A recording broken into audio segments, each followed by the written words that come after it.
In Indianapolis with Senator Young. In Wilmington, Delaware with Senator Cruz. And each time you show up and don't think for a single moment that doesn't matter. Because you are heard. We have serious threats nipping at our heels. But we have these amazing stories to tell. And you are heard. So I invite you to keep showing up. Whether it's on Capitol Hill tomorrow, or in your communities the next day when you go back home. It is important that we tell your authentic story. And I'm confident when we do that together we will build what your CLC is all about. To build that better, safer world. So thank you for showing up.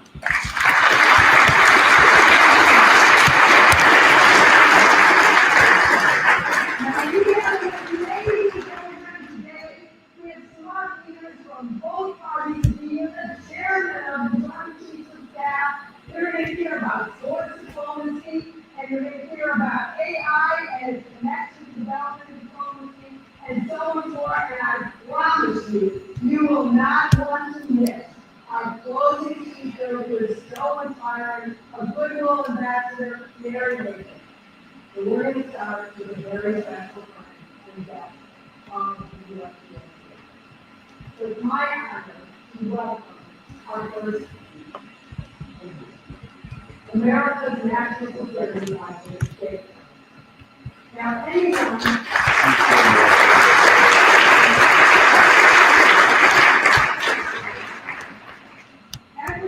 has had the privilege of working with folks knows his intellectual talent, knows his extraordinary work ethic, and has an exceptional commitment to the American people.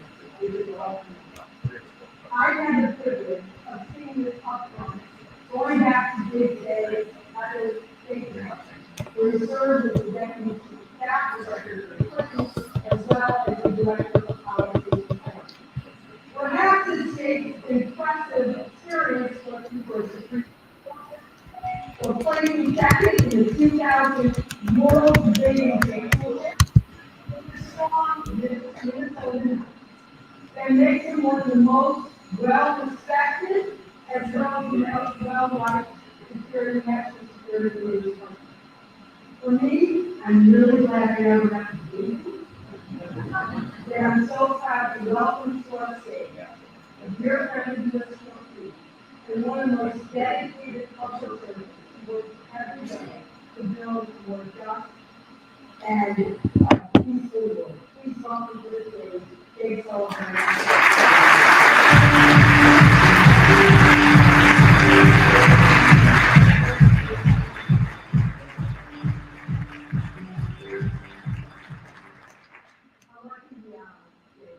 Welcome back.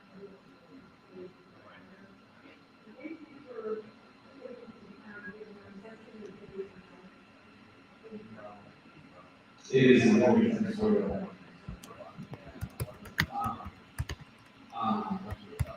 the challenges and so I think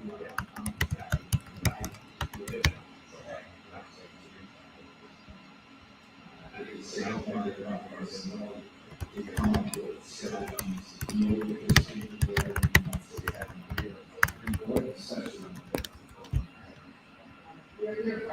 So let's start with the global security and how American authorities are facing it. I was thinking about this the last one to do.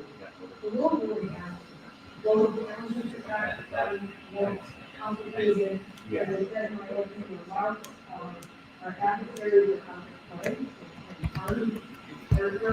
I was reading in Applebaum Schools that author recently who said it feels like an active secret of the court and spot.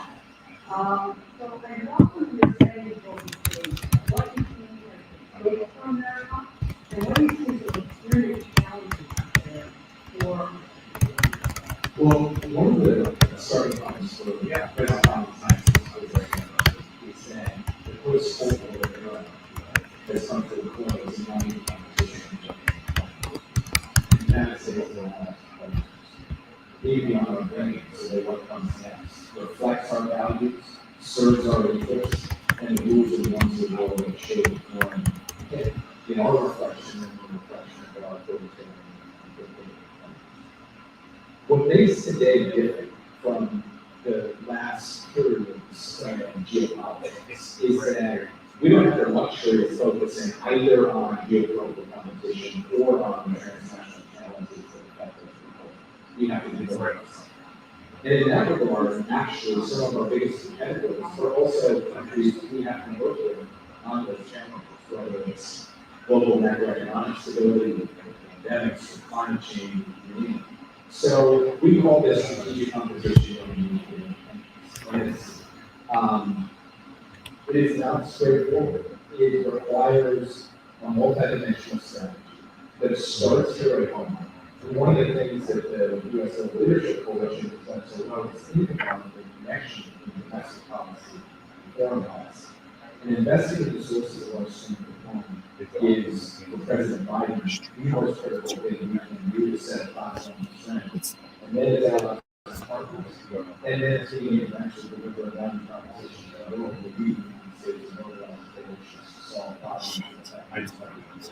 Doing those things also sets us up better to deal with the threats and challenges posed by Russia, the challenge posed by China, the threat posed by Iran and North Korea, because it puts us in a stronger position, flanked by more allies and partners with greater capacity at our fingertips to be able to push back against the threats that we're facing around the world. So Jake, let's dig in a little deeper about how America shows up, because we can't change always what our adversaries do, but we can determine what we do, and this is what you spend your time on every single day and night. You know the USGLC community. This is a community that deeply believes that America has to step up to the plate, use our development and diplomacy tools alongside defense. And just as one example, you heard me say it, is this group was all in when we dealt with the national security emergency supplemental, get it over the finish line, not just the military, but the economic side as well. They called, they wrote, they came to Washington, they did it all. So you can't go through every place of the world and every corner of the world, but give us some examples of how we're showing up, particularly with this toolkit, where we're getting it right, and where we might be falling a little short. Well, first of all, I want to start by just saying thank you to everybody in this room, because this was shoe leather, it was elbow grease, it was hard work, not just by politicians on Capitol Hill or people in the administration, but by advocates, activists, folks who went up and made the case on a bipartisan basis to get that supplemental passed. And it is going to make all the difference, not just for Ukraine, not just for the Middle East, but for our approach in the Indo-Pacific, for our capacity to deliver humanitarian assistance globally, and for so much else. So for me, I think there are 2 or 3 big undertakings that we are really focused on right now that are occupying a huge amount of our time. The first is dealing, obviously, with the urgent crises of the moment in Ukraine, in Gaza, in Sudan, and also looking around the corner to the crises that could come. The potential threat posed by North Korea, the potential for mass casualty terrorist event in Europe, the United States, or somewhere else. So there's the crisis bucket. And I think there, the United States has worked very hard to try to take an approach that lies at the core of what USGLC is all about, which is not just about the military, it's about all the tools of American power. It's about development and diplomacy. And what we're trying to do with the president's important speech on Friday is bring the war in Gaza to an end, surge humanitarian assistance, get the hostages home. And that's exactly the kind of multidimensional strategy that you guys have championed for a long time. We could talk for quite a while about Ukraine, but first bucket is crises.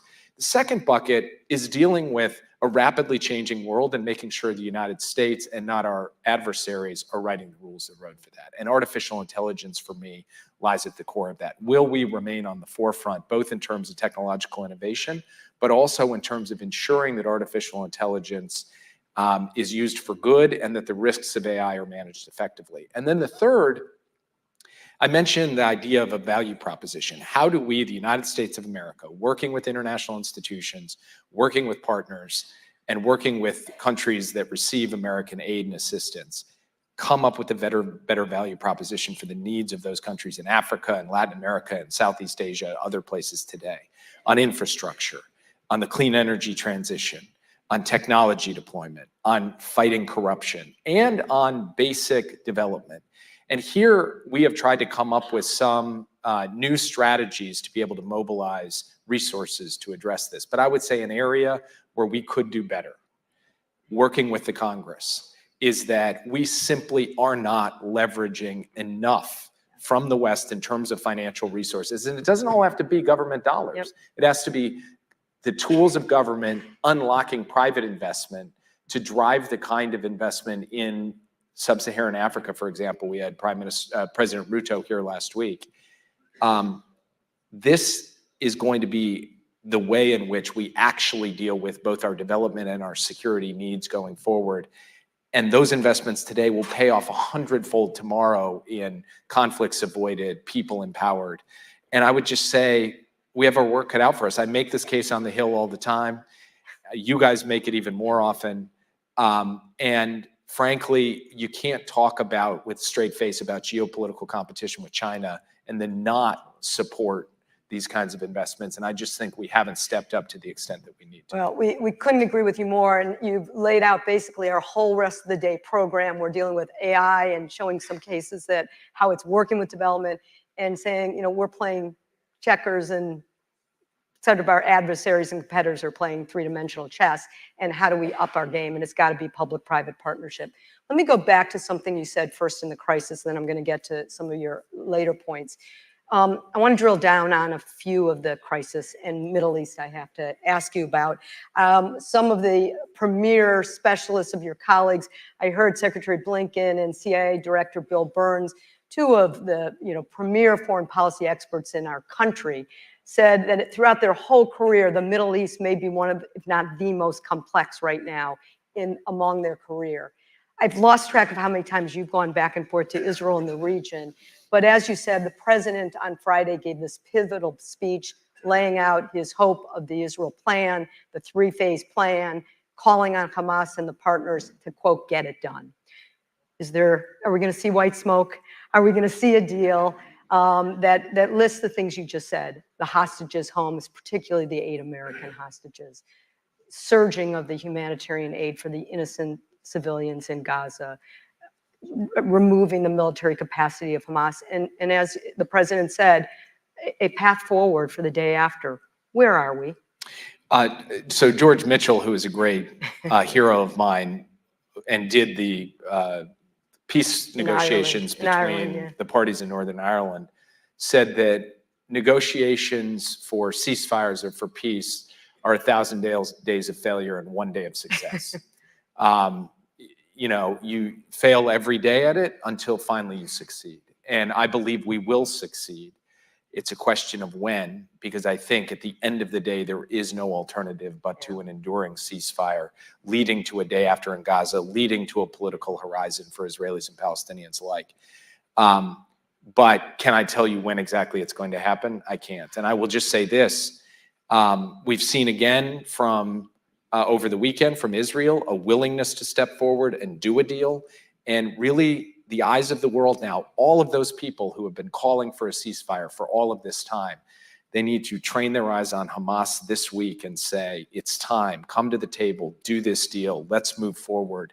This is the best thing for the people of Gaza who have been suffering. It's the best thing for the people of Israel who need and deserve security. And it's the best thing for the American people as well, who want to see a shift to peace and stability in the Middle East that has been elusive since the horrific massacre of October 7th. Well, we all know how hard you are working, and obviously are pushing, are hoping you are successful. I need to ask you about the humanitarian crisis that just continue to grow. You know the stats better than I. 330 million people today in humanitarian needs. 114 people on this earth that are displaced. Those that are poorest in this world are in conflict regions, some of which you just have already mentioned, like Sudan. My question is, from a national security perspective, how are you juggling, how are you seeing the multitude of humanitarian crises while also doing something else you've already mentioned, which is making sure we're investing in the longer term development programs that address the root causes that often lead to these humanitarian crises? I mean, this really is, as you know, the one of the core tensions at the heart of American foreign policy. It's putting out the immediate fires while also trying to build more resilience so there are fewer fires in the future. From the point of view of displacement, of hunger, of disease, Right. et cetera. And so one of the things that the president has been very focused on is how do we make sure that the architecture of global development, and in particular the international financial institutions and multilateral development banks, are tooled up for the period ahead. We simply, again, do not have the resources or the assets necessary to get after the scope of the problems we are facing. So the president went to the G20 last year and made an impassioned case for a reform and evolution of the multilateral development banks, and we're pushing hard on that. Second thing, which he signed last week with President Ruto, is the Washington-Nairobi vision on debt relief. And this is an African-driven vision that looks at the fact that the single thing that is most holding back developing countries right now from being able to address the challenges and ensure that the next humanitarian crisis isn't right around the corner is getting out from crushing debt. And the president has made clear that we need an all-hands-on-deck strategy to deal with that. So if we can mobilize capital through the international financial institutions, if we can solve the problem of debt relief, then we can set the stage for more sustainable development as we go forward. But it doesn't mean that absolves us of dealing with those very scary numbers you just laid out. And the National Security Supplemental that so many people in this room helped pass has $10 billion set aside for this purpose, which frankly isn't enough, but gives us the ability to go to other countries in the world and say, we're stepping up, now it's your job to step up. And I'm extremely proud of the humanitarian professionals in the US government working with partners everywhere to be at battle stations to try to help alleviate the suffering that we're seeing in so many places around the world right now. Jake, let me shift gears to the year the world votes. We've got 4 billion people, some that have already voted, some that are voting right now, and some that will vote. Half the world's population, half of the world's GDP. Some are a sham, Russia, Iran, but a lot are really consequential for our economic and security interests. What's your sense of, as the world is voting, what it means to democracy, what it means to our stakes, opportunity, challenge? Where do you put this on the specter of from where you sit? Are there important elections this year? I'm not talking about ours yet. We might talk about that. No, look, we just yesterday saw Mexico elect its first female president before the United States did, I might add.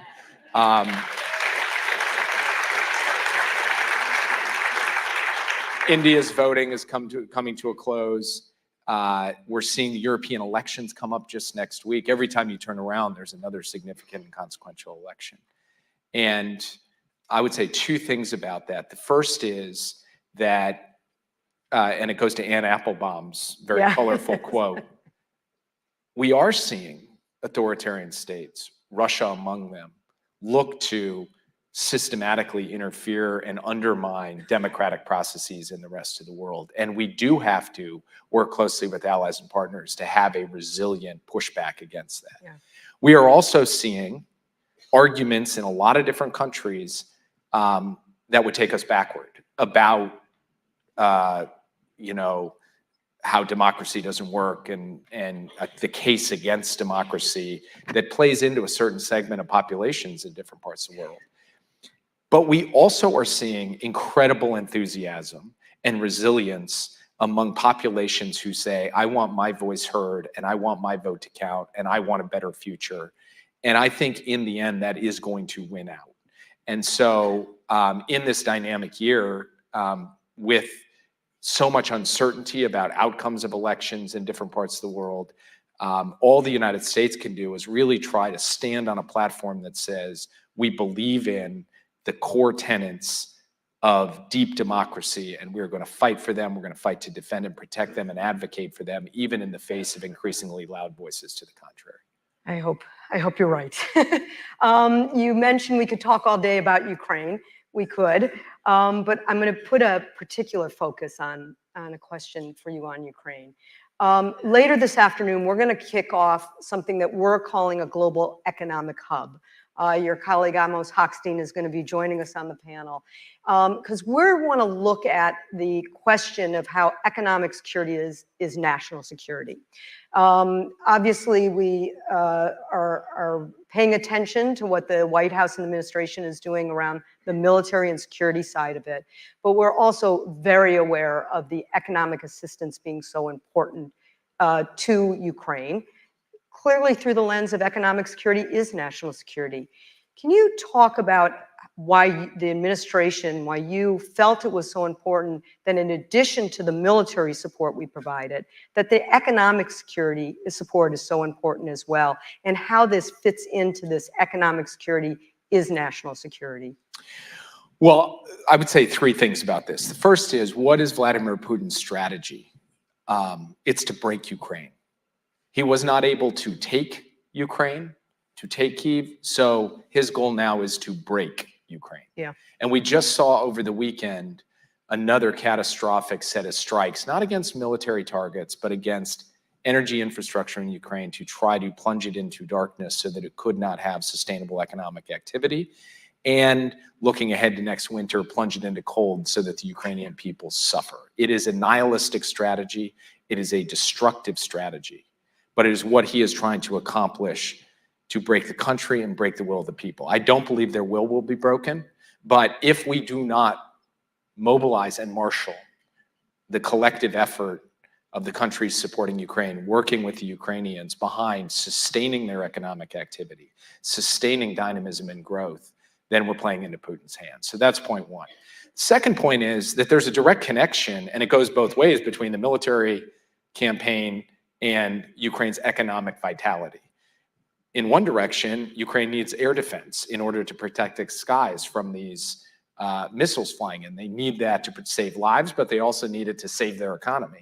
And the United States is actively working right now to surge and acquire additional air defense systems. But in the other direction, you cannot fight a war of conquest that has been launched and waged by your neighbor on your territory if you don't have an economy to generate the resources to be able to keep your soldiers on the front line. So the idea that somehow we can support the military effort but not support Ukraine's economy belies everything we know about sustaining an effective military campaign. And then the final thing is that at the end of the day, this is a battle for the immediate present, beating back Russia, prevailing against Russia, but it is also a battle for Ukraine's future. It's about a better future for a country that would like to be embedded in the Euro-Atlantic community, that would like to give its people hope and opportunity. And you can't wait till after the war to build that. You've got to be building that now, today. And so with leadership of people like Penny Pritzker and others who are thinking hard with their Ukrainian counterparts about what we can do to plant the seeds of that future opportunity and have those seeds start blossoming even in the midst of war. That has been a huge priority of ours and will continue to be in the days and months ahead. And having that funding in the supplemental, which was at risk and which people fought to keep in, is so vital to any kind of coherent theory of Ukrainian victory in this war. And it's something that the United States, the Biden administration we are now going to take those resources and make sure we put them to maximum good use. Well, we're going to continue to advocate for them, and we're proud to do so. Two last questions. You mentioned there might be election here. I know you're here representing the administration and not the president's campaign. However, I also know that you are an architect of the administration's foreign policy, and you know the president pretty well. So maybe you could speculate. If the president were to win re-election, how might you think a second Biden administration would see foreign policy, prioritize foreign policy, particularly around development and diplomacy? Same, change, different?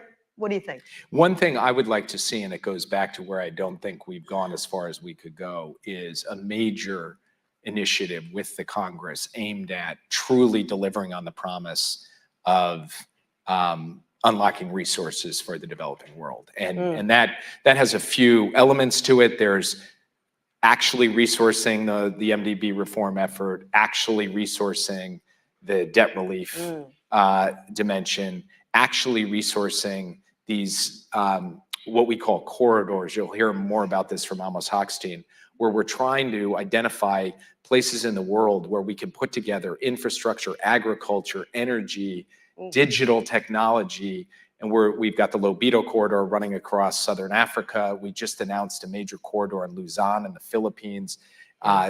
We have this concept, if we can bring the war in Gaza to a close, of a corridor from India across the Middle East all the way to Europe. And we're looking for more of that. That requires a coherent set of resources that has just a different and more dynamic theory of how you generate development, economic growth, stability, and I think the sky's the limit on it. I mean, the Lobito corridor, for example, the idea that we can not only build out a transportation capacity to help ensure that we have the inputs for our clean energy supply chains, but also unlock Africa's vast agricultural potential by getting goods to market, and also unlock a digital transformation across that area. That is all totally available to us. It doesn't require new ideas. It doesn't require some, major political shift. It requires resources and prioritization. And that will be a major focus of ours in the second term when it comes to development. It is a vision of how the United States can mobilize just a different magnitude of resources to get after these challenges. And we're going to need help from the Congress to do that. So this will connect probably my last question. You know that one of the signature actions of the USGLC is not in Washington. It's out around the country. We actually almost got you at our stage at the Heartland Summit in your own hometown in Minnesota. We'll still invite you. But it's hosting members of Congress so they have a platform to talk about why these issues all matter back home. And it really fits into one of your lifetime work is foreign policy for the middle class. You're 3.5 years into the administration. How is the connection between what we've been talking about for the last half hour, connecting to foreign policy in the middle class? Give us an update.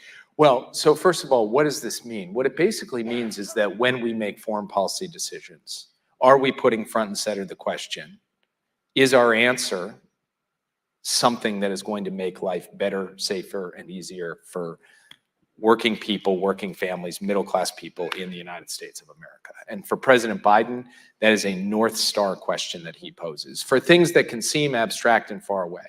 So right out of the gate, it was about trying to get our arms around the COVID pandemic so that we could deliver security to the American people that they were not going to face serious illness or death. And that was, like, to me, that's a good one. a fundamental element.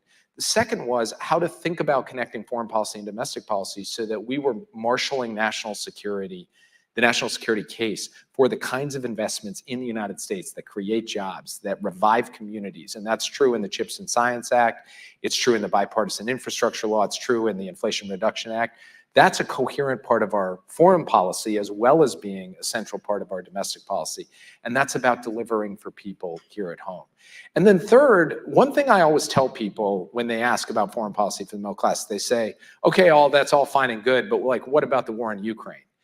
And my point is, there was a reason that Ukrainian flags appeared on porches all over the country and barns in every state in the country. It's because middle-class Americans don't just think, hey, how do I get something out, transactional out of our foreign policy? They believe in the values of this country. They believe in the values of freedom and sovereignty, things we have fought for, things many of them have fought for, literally fought for. And so part of foreign policy for the middle class is vindicating that vision of America that I think animates and motivates so many people on all sides of the political spectrum here about who we are, what we stand for, and where we are when it counts.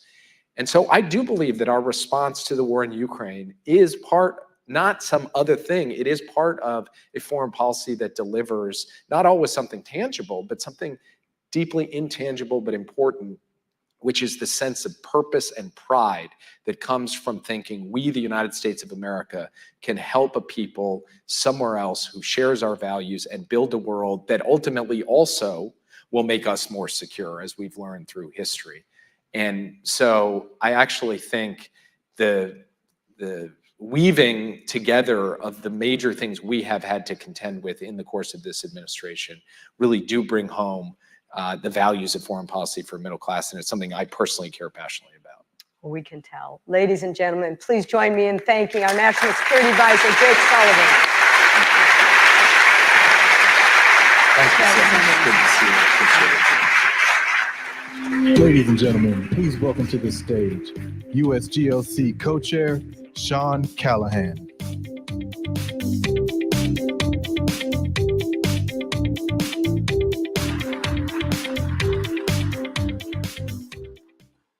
Good morning. I'm Sean Callahan, President and CEO of Catholic Relief Services and a proud co-chair of the USGLC. Thank you all for being here this morning. Fantastic to have you. As Liz said, not only do we have a great program today because of the convening power of the USGLC, but because of the important role that you all play, and all these decision makers know that your engagement is crucially important so that America shows up. We're now here today to talk about Africa. We've just had a tour de force from Jake Sullivan about the world, and now we're going to focus on our strategic partnerships in Africa that help us all stay safer and more prosperous. So in your booklets and on the website, you can see more full bios of the different speakers, but let me introduce them.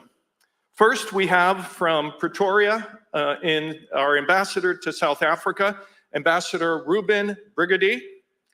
Secondly, we have the director of the U.S. Trade and Development Agency, where she has served for 15 years, Ino Abong.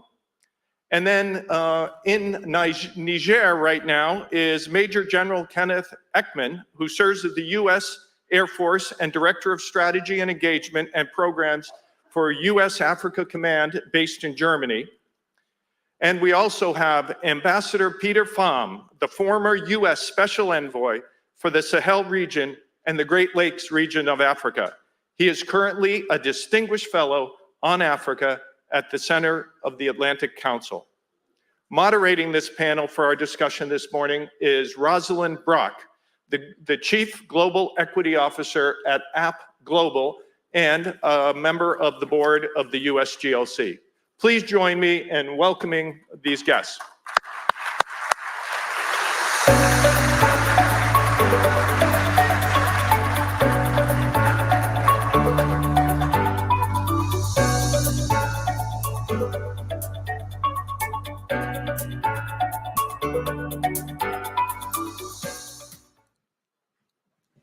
Good morning, everyone. And thank you again, Sean, for those introductions. And welcome to our hybrid panel today, where we are engaging not only in the room live, but also from the continent of Africa. I'm excited to learn with all of you this morning about our America's strategic investments on the continent. So let's get to it. I'm going to start first. Good to see you, Ambassador Brigady. Raise high.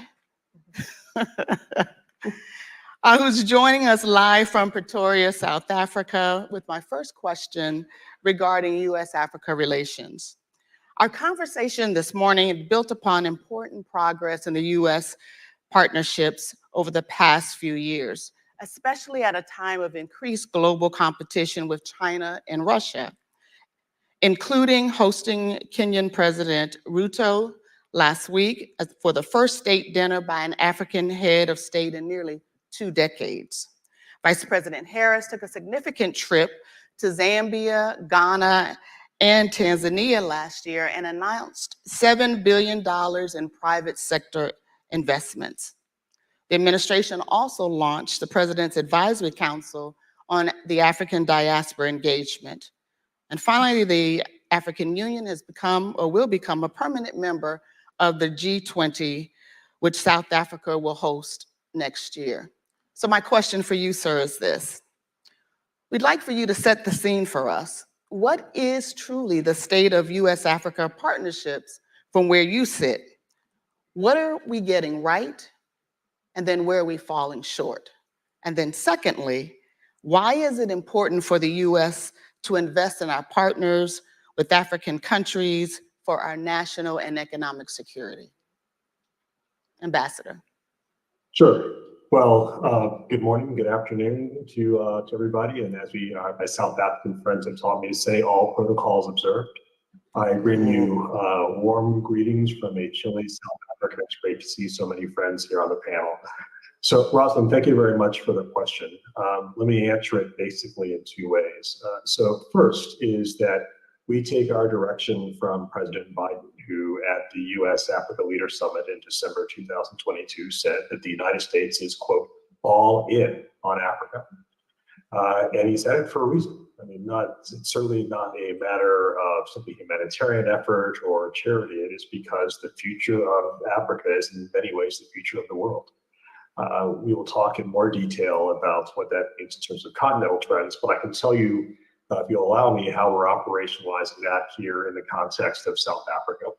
So first, a few basic facts for our friends in the audience. So South Africa is the only African member of the group of 20 G20 countries.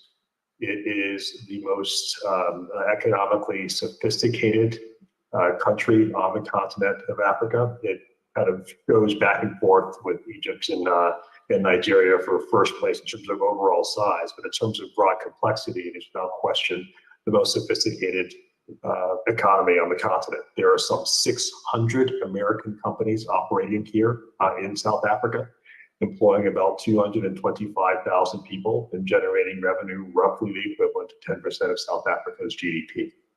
So those are all very real economic issues related to our two-way bilateral relationship, which is the case in many of countries across the continent, which is why the president says that we're focused on being all in.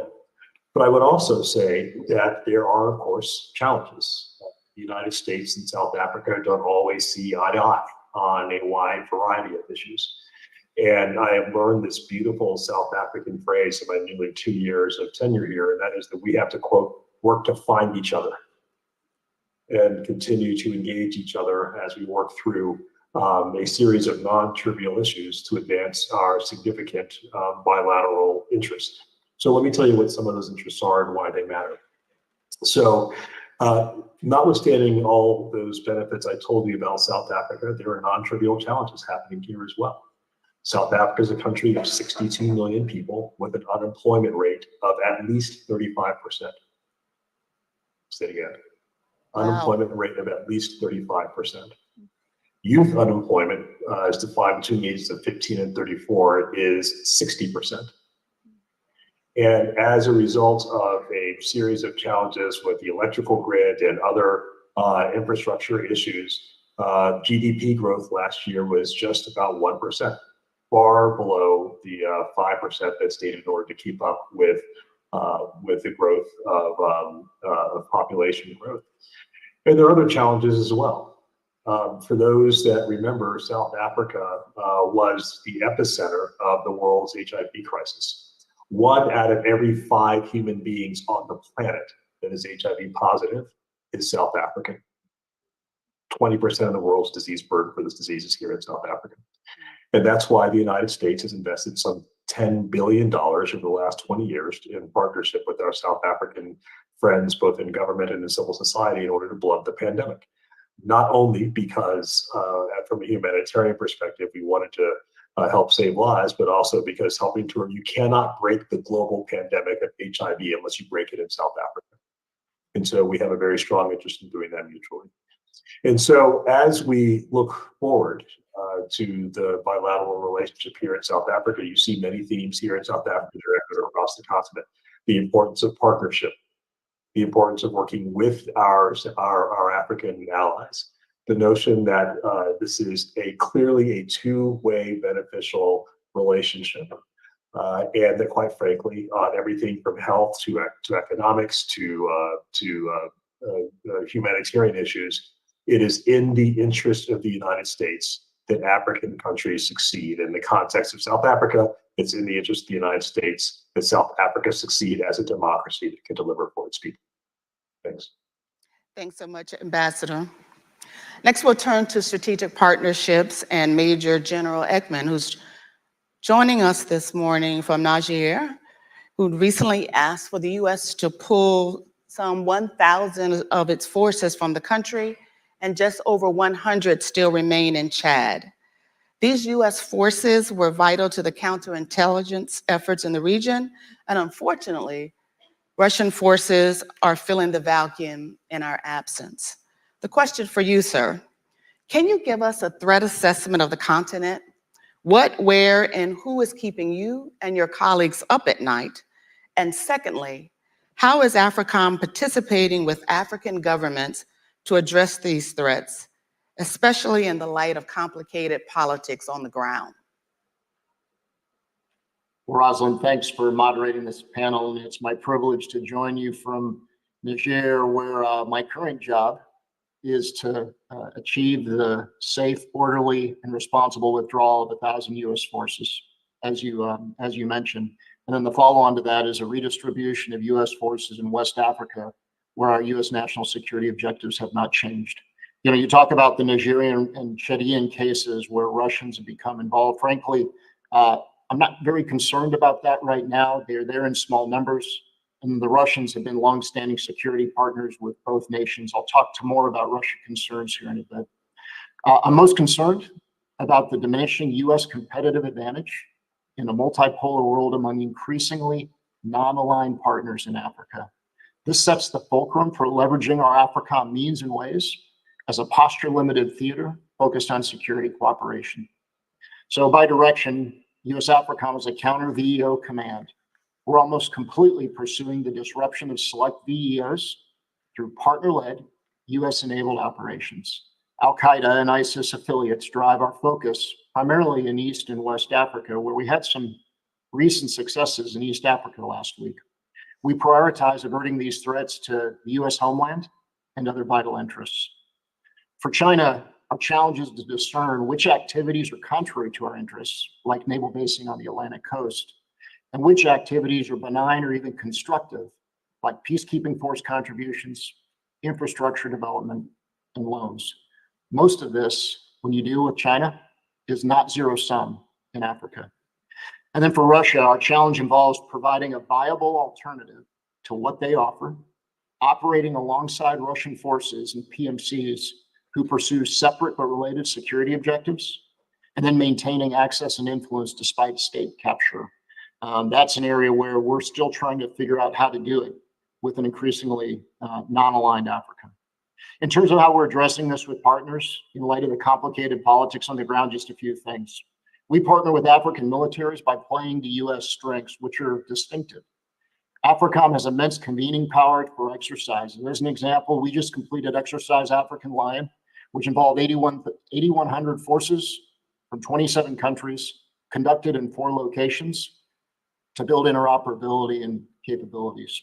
We also convene our partners in meaningful ways, ranging from the Chad Conference, which will occur in Gaborone, Botswana later this month, to component conferences in places like Zambia, Ghana, and Tunisia. And we'll convene a climate security conference in Cote d'Ivoire, Abidjan specifically, later this year. Finally, we build relevant and resilient military capacity to address our shared security interests.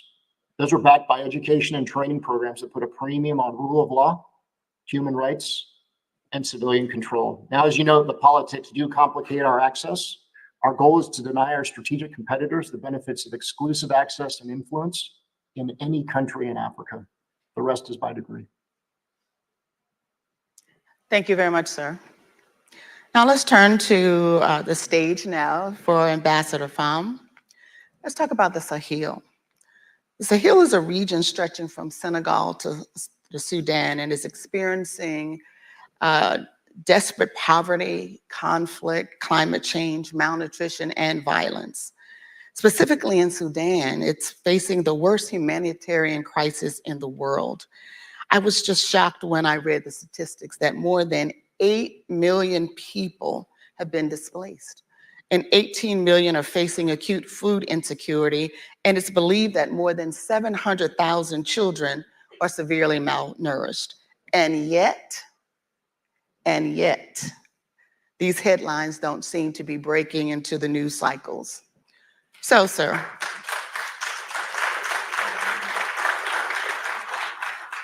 the question is, what are we risking by not elevating this crisis to the level it demands? And secondly, how is this conflict disrupting security across the Sahel region? Thank you very much for that question. What's happening in Sudan is tragic, it's heartbreaking, those statistics. And if we drill down beyond them, we can see the knock-on effects and why this is absolutely imperative that the world come together and address the humanitarian crisis in Sudan now, before it metastasizes. You mentioned children. 10,400 schools have been shuttered because of the conflict. That's 18 million children who aren't being educated. Those displaced that we talked about, 500,000 are from the state of Al Jazeera, which is the breadbasket not only of Sudan, but has the potential to feed the entire Horn of Africa, and it's now laying fallow. Refugees, we've 6.4 million displaced internally, 2 million externally, and they're going to places that are already stressed. Chad has taken in over 550,000 refugees just in the last year, and has the highest per capita rate of refugees of any country in the world. Over 2 million refugees in a country of 17 million people. Switch that to American terms, that would be if we took in last year 30 million refugees. Can you imagine that? Wow. What would that displacement? So this is affecting certainly the humanitarian situation, not just in Sudan, but across the Sahel. And then other malign actors are getting in. Just over the weekend, one of the warring parties in Sudan announced that they were going ahead with the building of a Russian naval base on the Red Sea. So we're also facing a strategic threat. So there are a lot of reasons why we need to be concerned and solve this problem sooner rather than later. I appreciate your comments so much. Thank you. So Director Ebon, let's talk about economic partnerships. For nearly 30 years, USTDA has connected the African project sponsors and the US companies, bringing innovation and private sector solutions to developmental challenges. Can you tell us more about the unique role that the US Trade and Development Agency plays in creating economic prosperity, both in the US and in Africa? And why should American companies be looking for Africa for future economic opportunities? Thank you so much, Rosalind, for the question. And it's really delightful to be here. I've had the privilege of coming to visit you in many of your states. So it's wonderful to be able to be in front of you here today. So the US Trade and Development Agency has a rather interesting dual mission.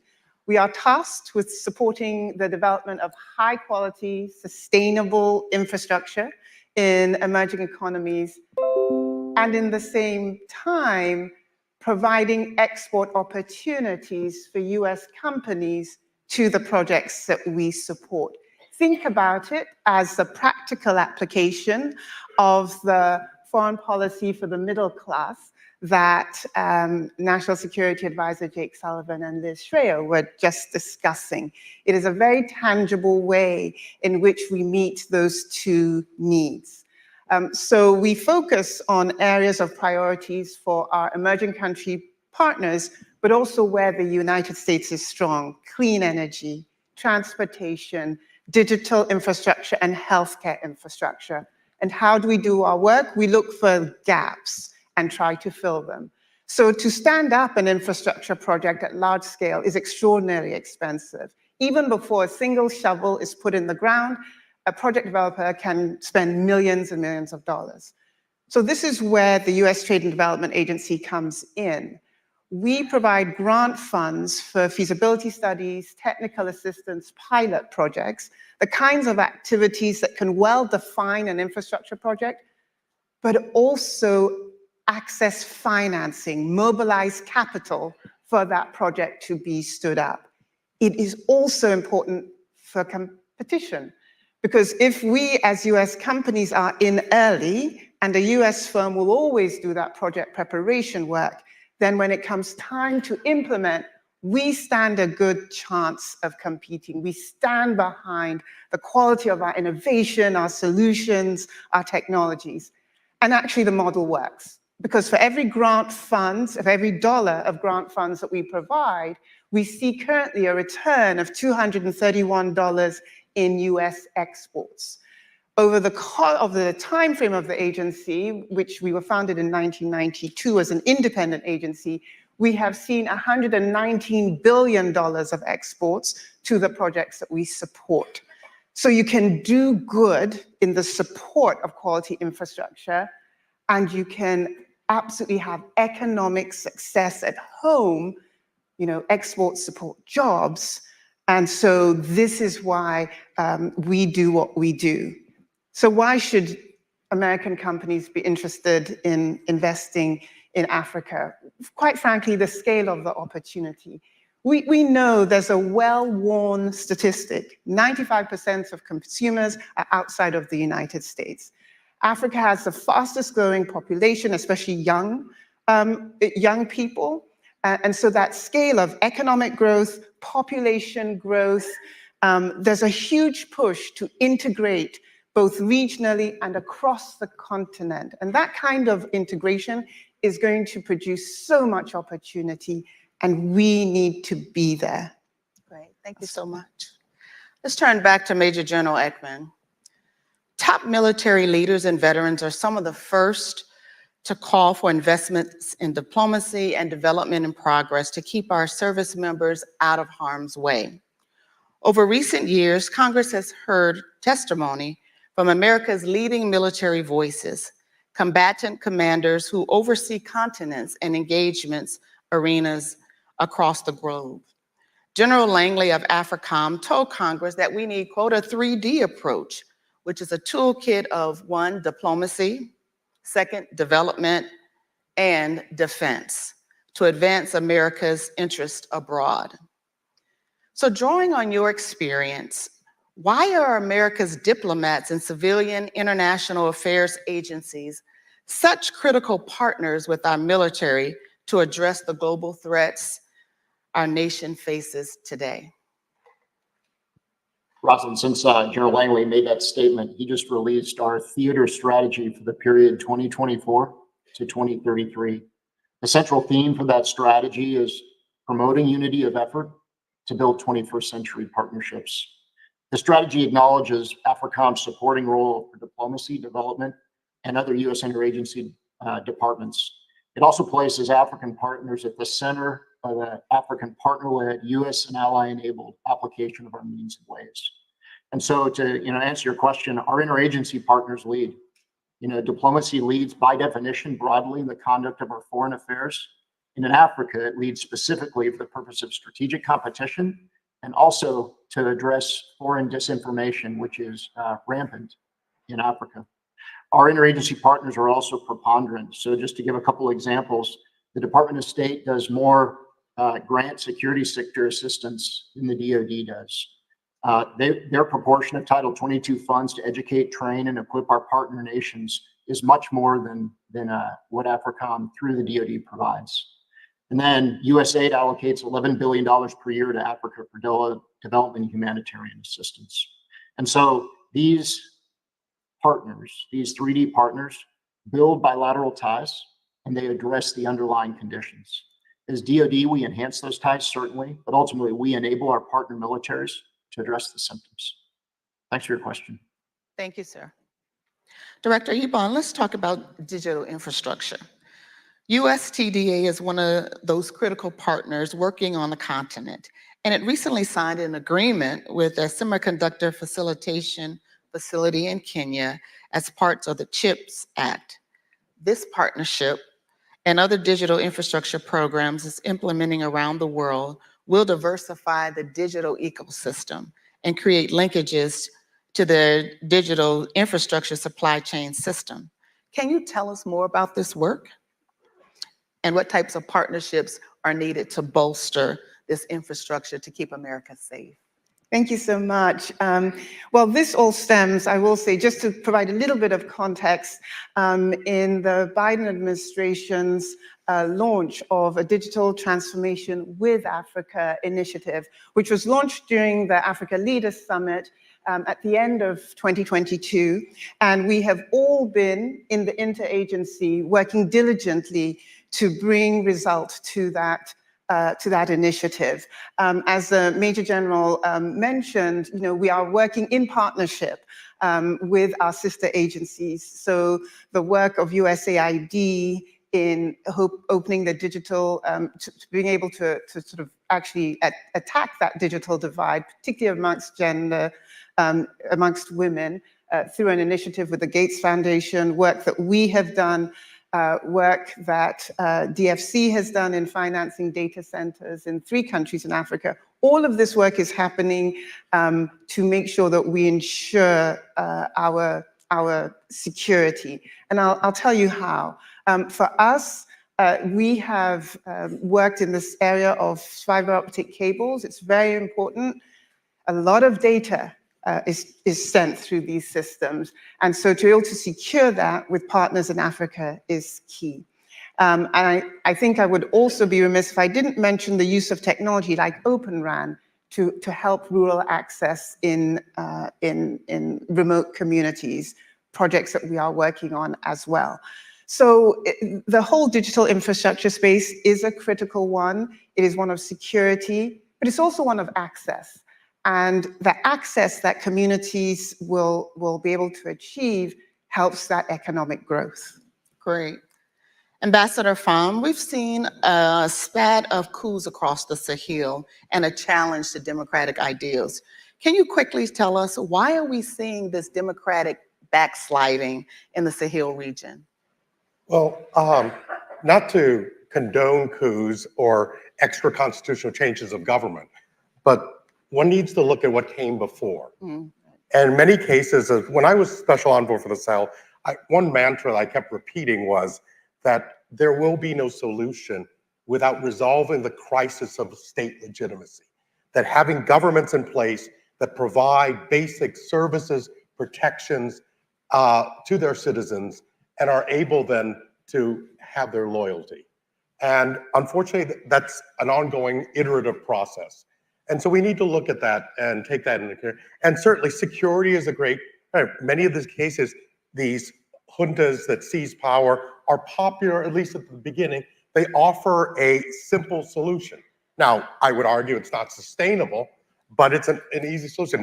They promise to provide protection. They may not be able to deliver, but people are seeking that and that security. But what we have to keep in mind is ultimately what is sustainable is what we have always known. It's good governance, it's development, it's prosperity, it's a horizon of hope for citizens of those countries and for those in the international community. Thank you, Ambassador Pham. And then last question to Ambassador Brigady.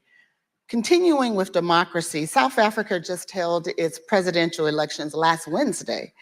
What was seen as South Africa's most closely contested election since the ANC came to power over 30 years ago. Can you tell us a little bit about the elections and what the overall election process says about South Africa's state of democracy?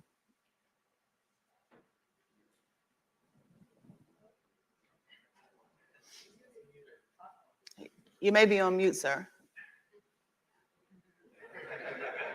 It's a technical. We can't hear you.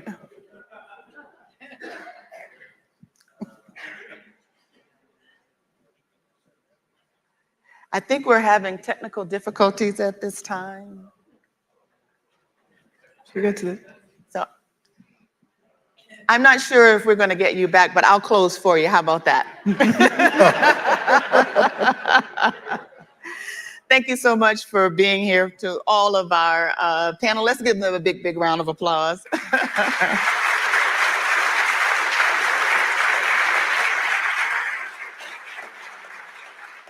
And as we close out this session around the future of Africa, the fact is today that 1 in every 5 who start looking for their first job is born in Africa.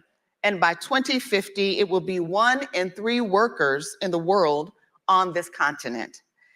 Let's be clear that by 2050, 25% of the world's population will be in Africa.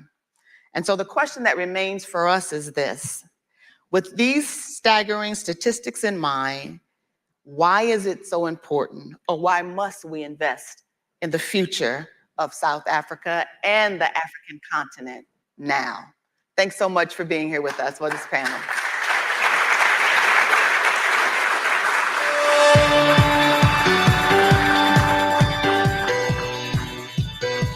Ladies and gentlemen, please welcome back Liz Schreier. Well, that was great. I really wanted to hear Ruben's answer about South African elections, but we'll get that back.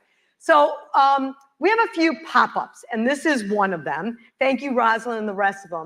And who was here last year, at last year's conference? All right, I don't know if you remember, but last year on stage, I did a quick pop-up at the end of interviewing one of our board members, Karan Bhatia from Google, and USAID's head of their digital team, about AI and technology and how it connects to development. And I don't know about you, but I thought it was like eye-opening for me. I actually used a chat GPT to ask a question, which a year ago was novel. Now we all use it to write our speeches. But we also looked at how USAID was helping Ukraine create a digital platform to create more transparency and accountability in their government services. Well, fast forward, I promised you a year ago, for those that were there, that we would supercharge it for this year. And over the course of preparing, I could not believe how much all of you and our community are doing in the space of AI, technology, and development and diplomacy. And honestly, we could have filled this whole program just on that.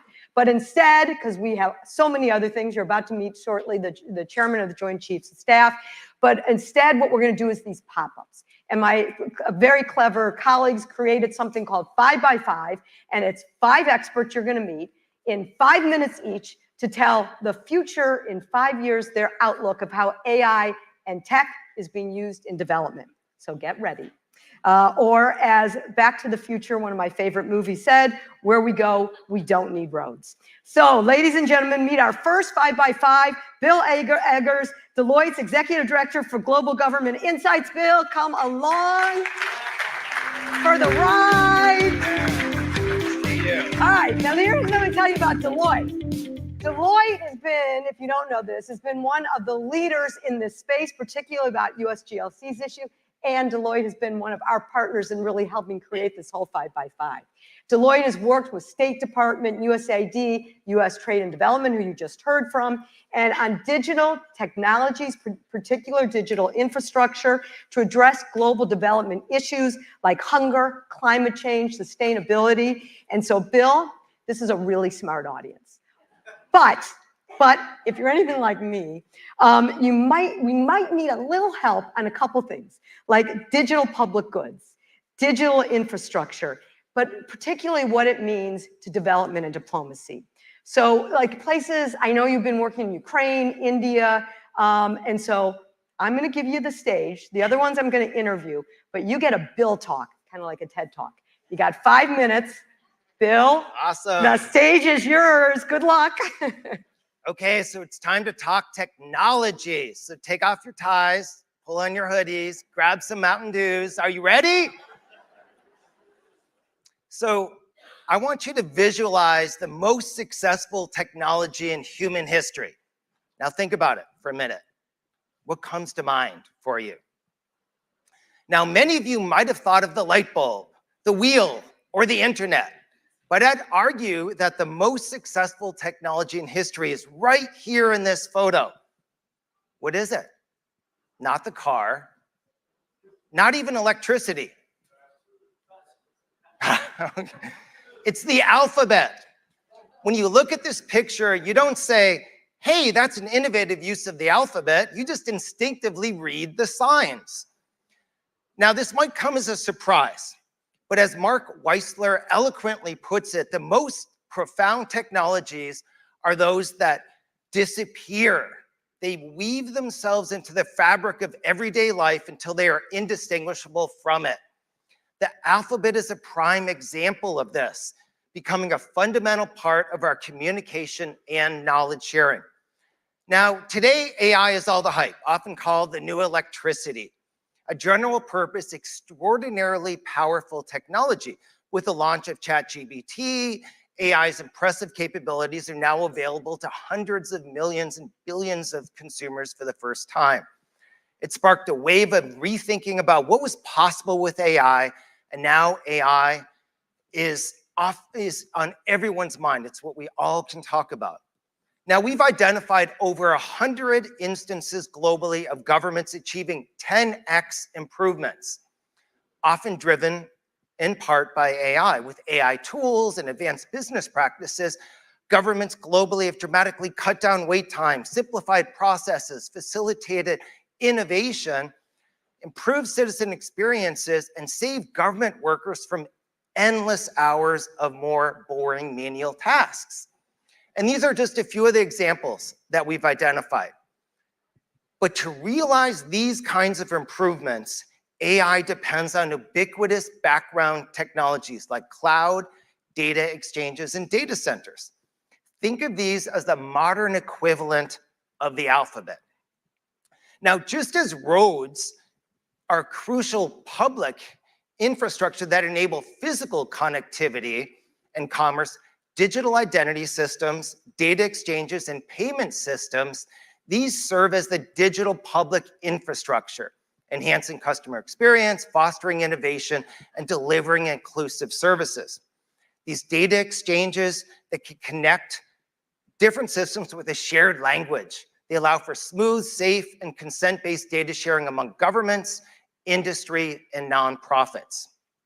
Now, one way to see how the components of DPI work together to enable a new way of delivering services is to look at India's direct benefit transfer program. Aadhaar provides the identity layer, and this connects to a data layer to check if an individual qualifies for a welfare program. The payment layer then links to an Aadhaar identity to an individual's bank account to make a direct deposit. The systems can communicate with each other because of the inoperable nature of DPIs, enabling these kind of remarkable results. So let's take a closer look. Over 730 million beneficiaries were able to get cash directly from this into their bank accounts last year. Since 2013, the government has transferred $400 billion through Aadhaar. And the government's not the only one that benefits. Aadhaar's Know Your Customer e-verification was able to drop the bank's cost of acquiring these new customers from $23 to 1 cent, a 230-degree improvement. Now, look at this slide. Think about those outcomes. Think about how amazing that is. I've been working on digital government for over 25 years, and I think this is the most important, impactful digital government project so far in human history. The success needed many things like Aadhaar, digital payments, public-private partnerships, good laws and policies, and digital identification. Banks and tech companies helped the government by launching new services on top of Aadhaar's digital infrastructure to increase financial inclusion. And as we just heard about, another great example is in Ukraine. Ukraine's DIA app makes government services easier and faster using all the key elements of DPI. The app has over 19 million users, where users can access more than 100 government services in new ways. Now, USAID helped fund and create it. and they, along with the State Department and US Trade Agency, are planning to help other countries like Kosovo, Zambia, Ecuador with similar apps. Also, as we just heard about, the White House's Digital Transformation in Africa initiative has now received pledges of over $800 million to speed up digital transformation in Africa, including DPI. Impressively, all of this has happened just in the last few years. But ultimately, these investments may not be enough or quick enough, as I'll talk about later. So the next step is to pair DPI and AI together. For instance, some countries are using AI to assist job seekers in finding tailored opportunities based not on their qualifications or their resumes, but their actual skills and preferences. Now think about how impactful such applications could be with a whole country's data being leveraged to help people. AI and language technologies can also help enhance DPI by using AI to overcome language challenges. India's Jugalbandi chatbot enables communication across a whole range of languages. It's based on a Gen AI system and uses speech recognition models from AI for Bharat. The chatbot can now handle 10 of 22 different languages in the country and offers information on over 170 different government services. When linked to online government services, applicants can fill out an application with voice commands. So DPI and digital public goods are clearly a key investment area, like power generation or communications, but we shouldn't limit our thinking to that framing. Like the ubiquitous impact that the automobile had, AI and DPI will have very broad societal impacts. These DPI exchanges can help to spur adoption of AI and other exponential technology in countries, and the earlier a country adopts these technologies, the better it bodes for their future standard of living. So AI will create a tsunami of new applications. My worry is this, that DPI is not given enough importance and API is making this more urgent. And I see three potential futures. Number one, poor nations face a bigger gap, causing economic, social, and political issues. Number two, the US and allied nations, along with corporations and NGOs, help develop the needed DPI and the gap shrinks. Or number three, strategic rivals close this gap. Now, China will be tempted by the LLM data and the chance to manipulate decision-making algorithms. So what's the most probable path? A disputed one, a combination of the three, just as we've seen with telecom. How much sway we have in the United States and our allied nations in this mix will depend a lot on all of you here in the room today. Thank you so much for your attention.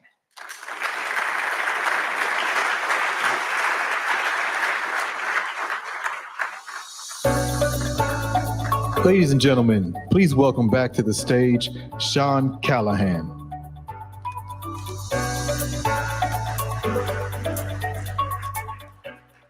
Hello again, I'm Sean Callahan, President and CEO of Catholic Relief Services and co-chair of the Board of Directors of the USGLC.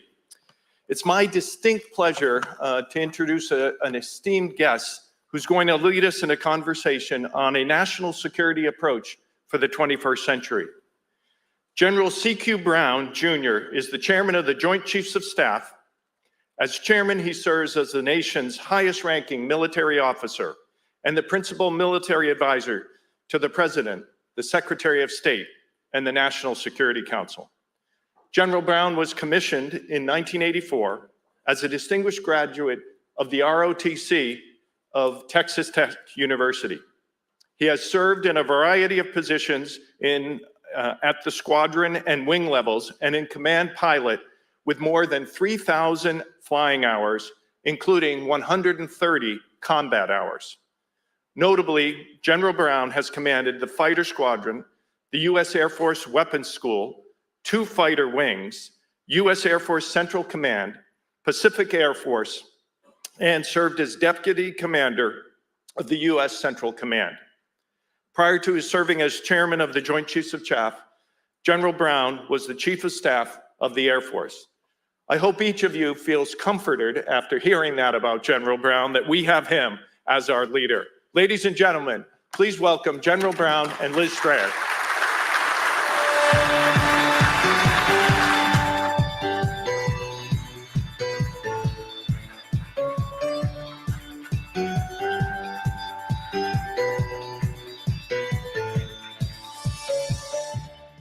Well, I'm a little intimidated, but Chairman Brown, it is truly an honor to have you on the USGLC stage. On behalf of everyone here, thank you for your service.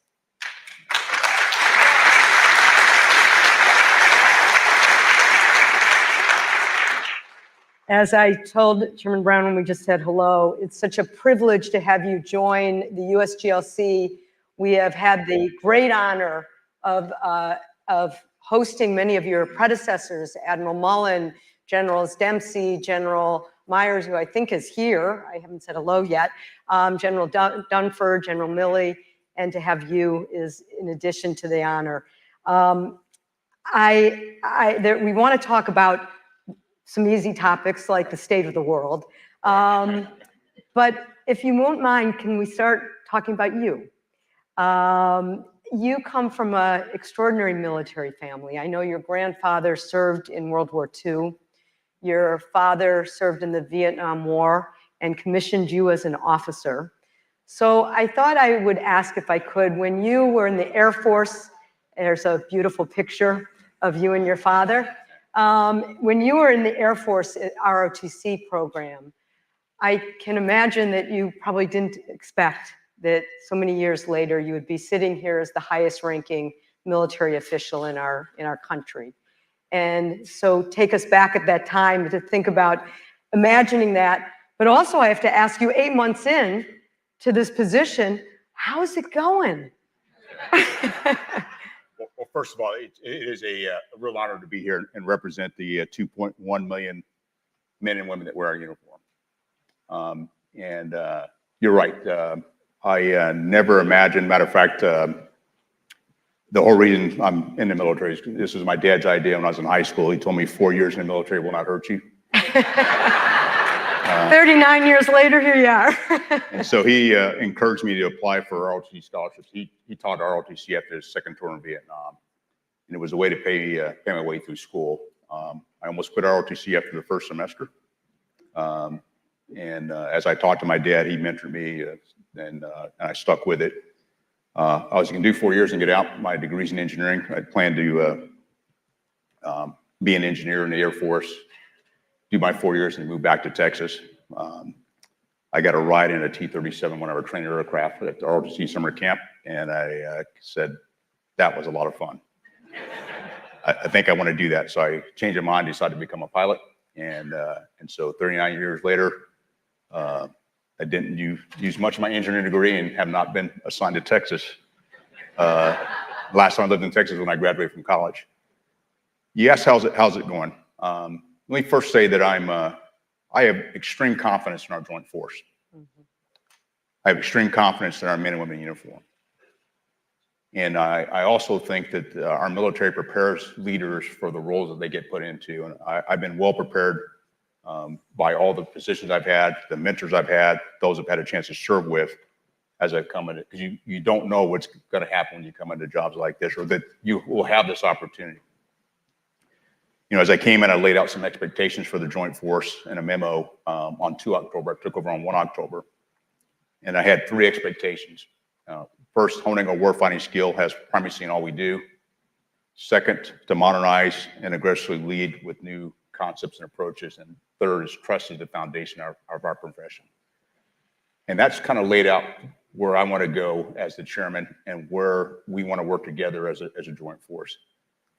And so with that as a frame, I feel pretty good about what we're doing. Now, I realize the world is very complex, but that's why we exist. We exist to fight and win our nation's wars. But we want to be so good at what we do that we never get to conflict, and that we're able to work very closely with the rest of the interagency, work with our allies and partners, and make sure we modernize. And then the last is the trust aspect of how we take care of our service members and their families, how we build trust with our elected leadership, and most importantly, how we build trust with the American public. The fact that we're an all-volunteer force, and we want to make sure that we have the trust of the public that we support and defend. I'm already feeling better. Mr. Chairman, let's turn to the global security environment. You came to this job not spending as much time in Washington. You actually spent it around the world in 4 combatant commands. You served in AFRICOM, in CENTCOM, in EUROCOM, in PACOM, and basically, as I said, around the world. And I recently heard you describe the current landscape. And you said, I've been wearing the uniform for 39 years. This is probably the most dynamic, most challenging that I've seen it yet. How would you assess our threat assessment? How would you state our threat assessment?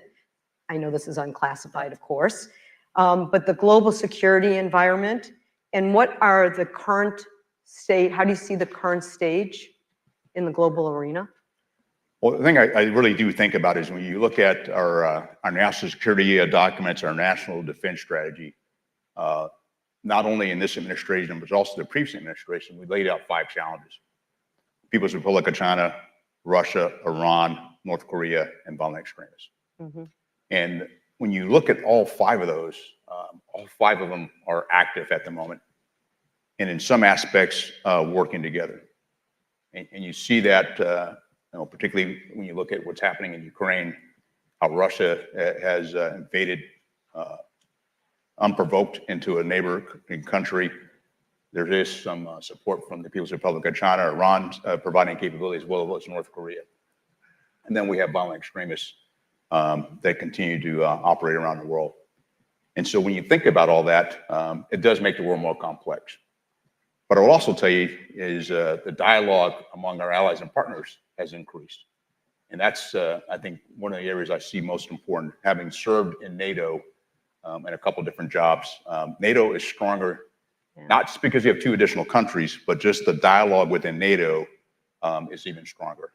The dialogue in the Indo-Pacific. I went to 2 tours in Korea, and then the commander of Pacific Air Forces. I took that position in 2018. And to watch what's happened over the course of the past 6 years with many of the allies and partners we have within the Indo-Pacific, and then at the same time, European countries working and focused on the Indo-Pacific, and Indo-Pacific countries focused on Europe. We know how important allies and partners come together when the world gets complex, and that's the value of these partnerships, these relationships that we have. And I like to say, you never want to cold call in a crisis, you never want to burn a bridge. And this, so.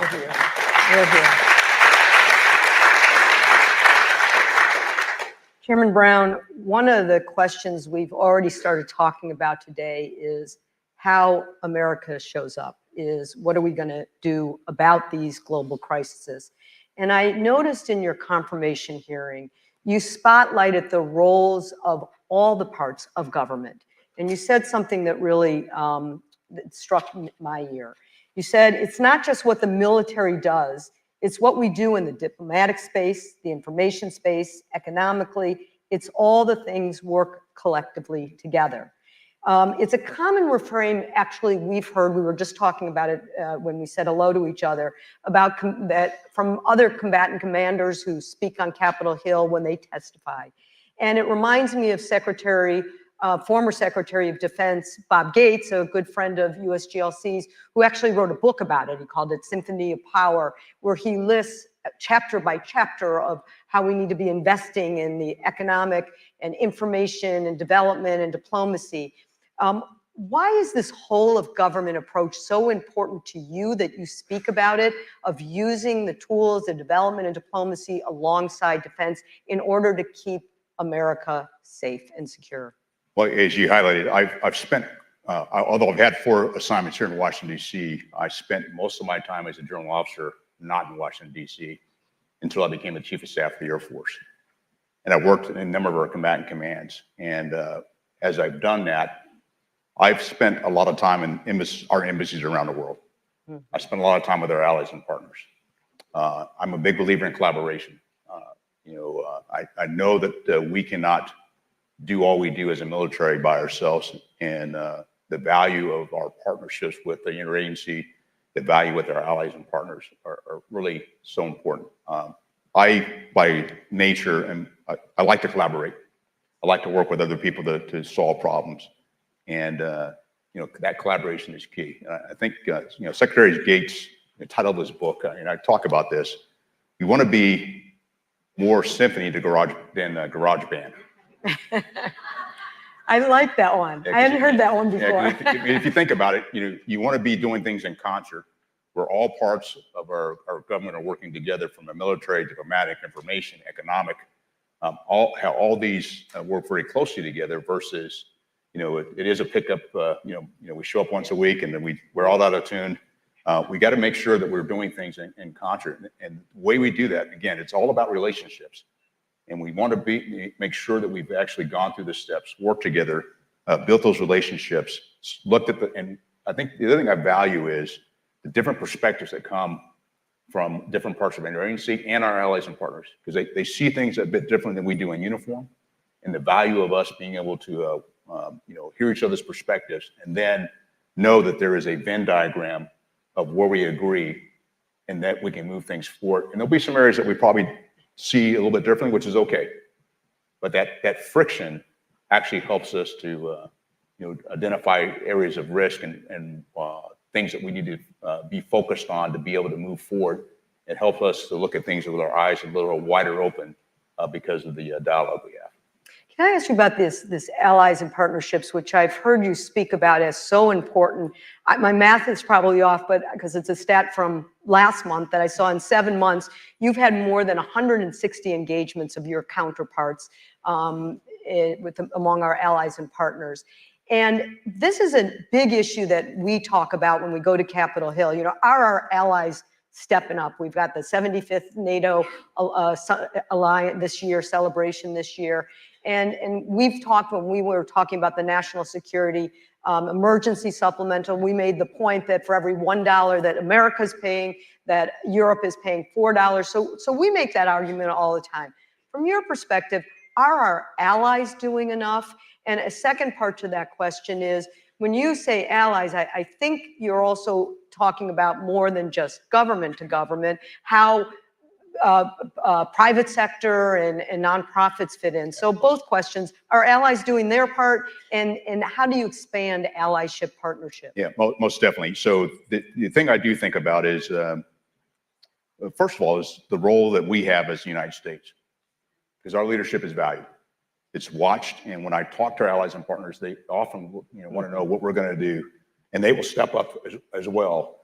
But we got to make sure that we kind of set the path and the vector of where we see things going, but also listen to them as well. And so I do see that they're stepping up, and they are very interested in addressing the security challenge that we often talk about. I do broaden the definition of allies and partners.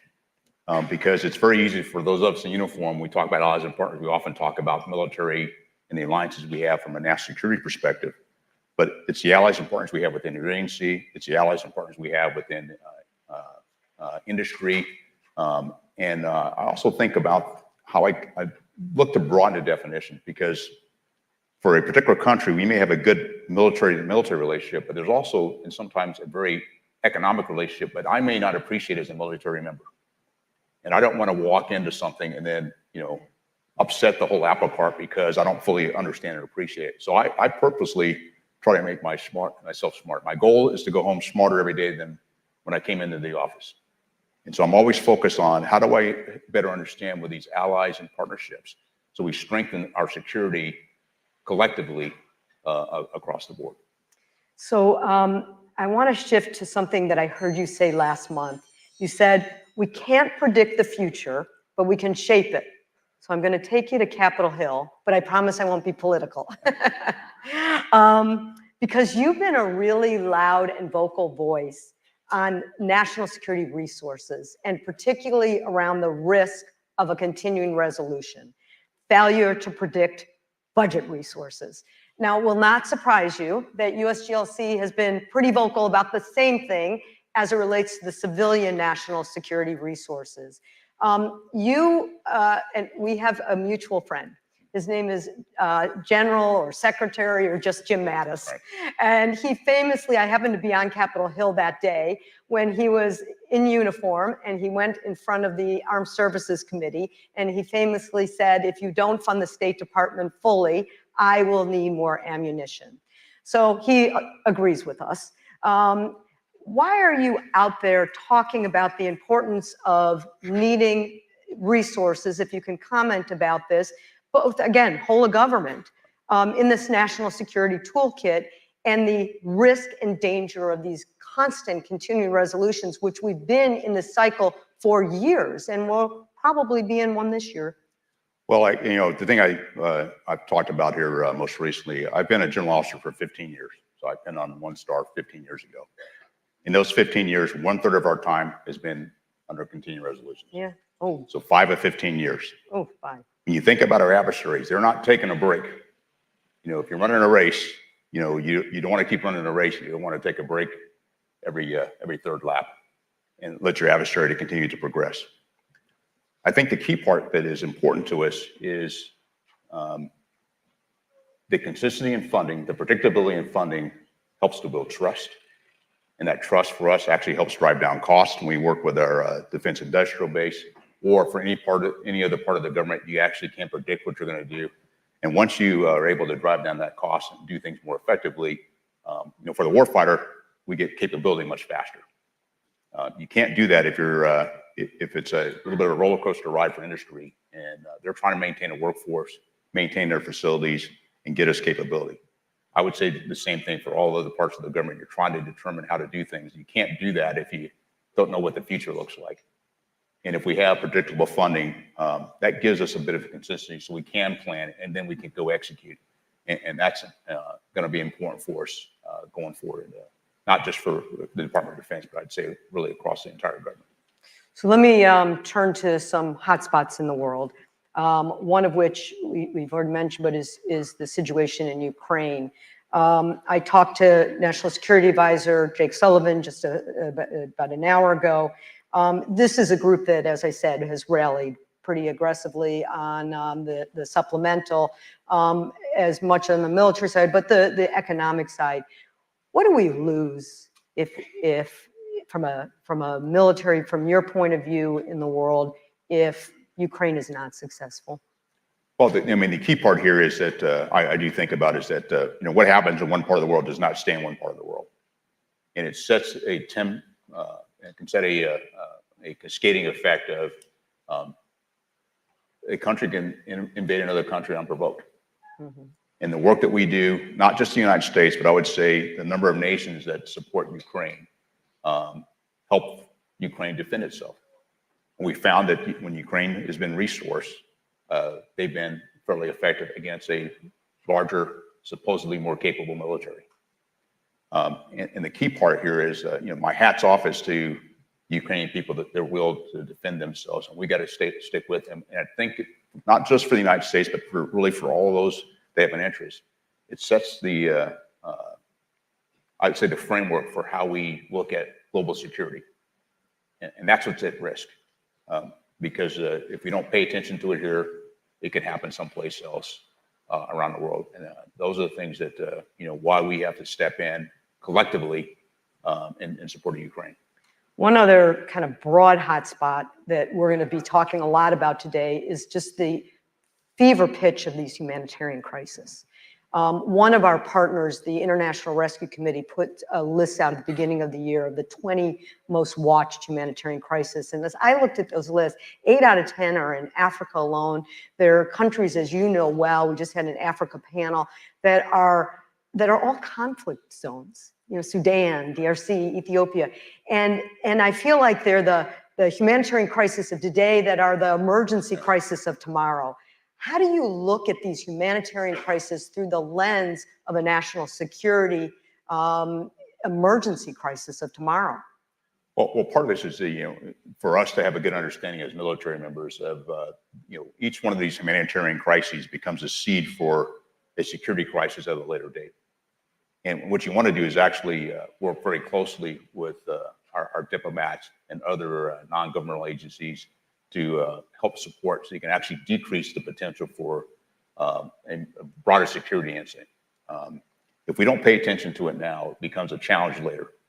And, that's, as you might imagine, I spend quite a bit of my day paying attention To the horizon. to everything that's going around the world. And, personally, I've always believed I want to be more proactive than reactive. That way you can actually see things coming, be well prepared for it. How do you mitigate it so you can actually ensure not just, the security piece, but it's the people that are being impacted by this that you want to support. And I think that's a key aspect of what we do as a U.S. government, but what we do with many of our allies and partners as well. Let me get two quick questions in before you have to run. I'm going to go back to personal. One of the things that when I've interviewed individuals from the military, they all seem to have this moment in their life experience where they recognize this whole of government, where they realize it can't just be the military alone.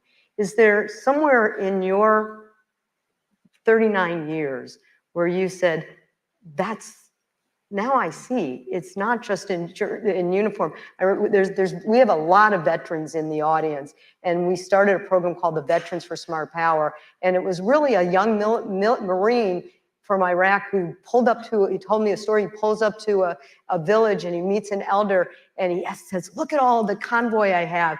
What do you need? All the supplies. And the elder goes to his beard, he said, I need 2 feeding goats. And he said, I don't have those. And realized then, and that's why we created Veterans for Smart Power. Where's your moment?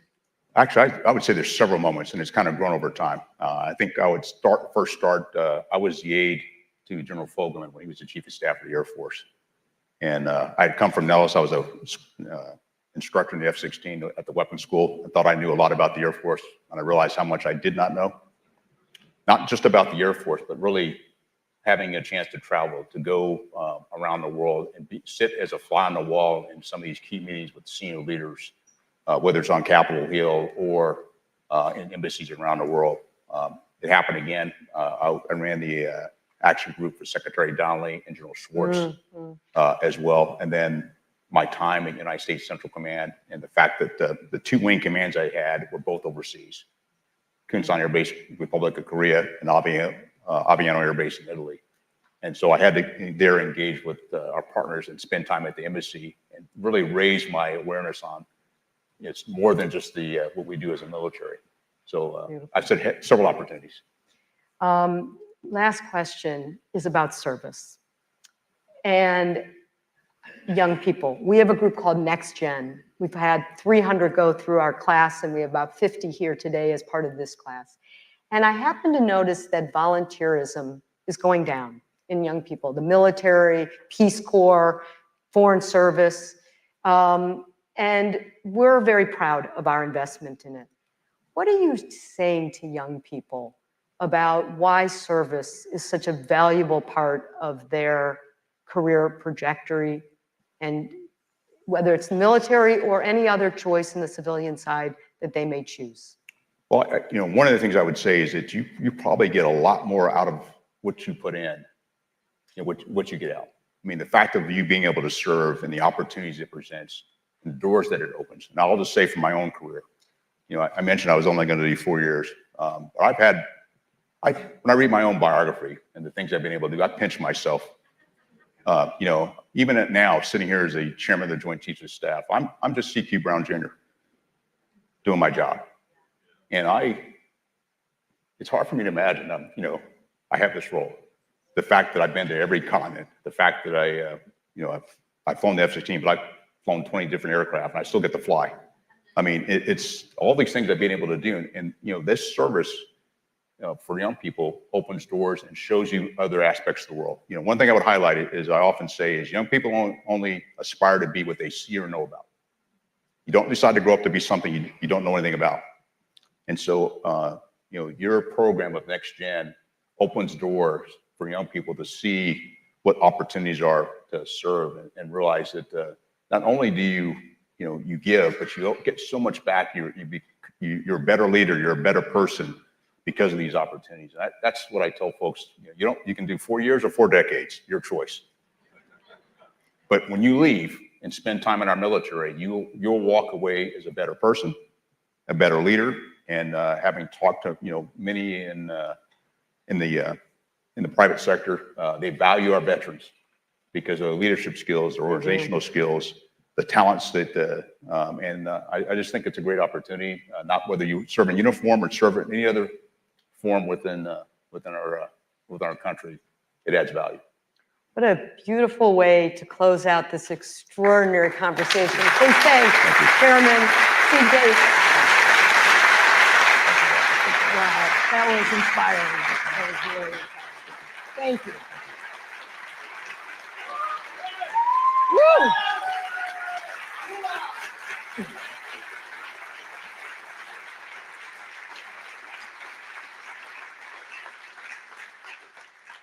So stand up and stretch for a minute because we've got another 5x5. Wiggle a little bit, as my 3-year-old granddaughter would say. She likes to wiggle. Who has grandchildren? Is it the best thing in the world?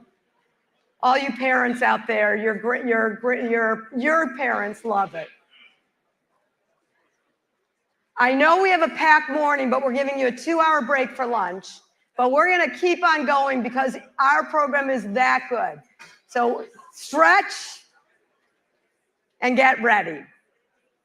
All right, we're back with another 5x5. Who likes learning about AI? I do. All right, you're going to love this next set. All right, 5 years and 5 minutes. Please meet Sarah Brenholdt from Cargill. She's the Director of Federal Government Relations, and she leads Cargill's environmental sustainable priorities. And Shariq Safar from Meta, who's the Senior Director of Foreign Policy and National Security. Come on down. Yep. Hi, welcome. Thank you so much. All right. I think you're up first. Awesome. Thank you so much. All right. So, all right, you guys are going to hear 2 amazing stories about how this all works together. So, Sarah, let's start with you. So, Cargill. All right.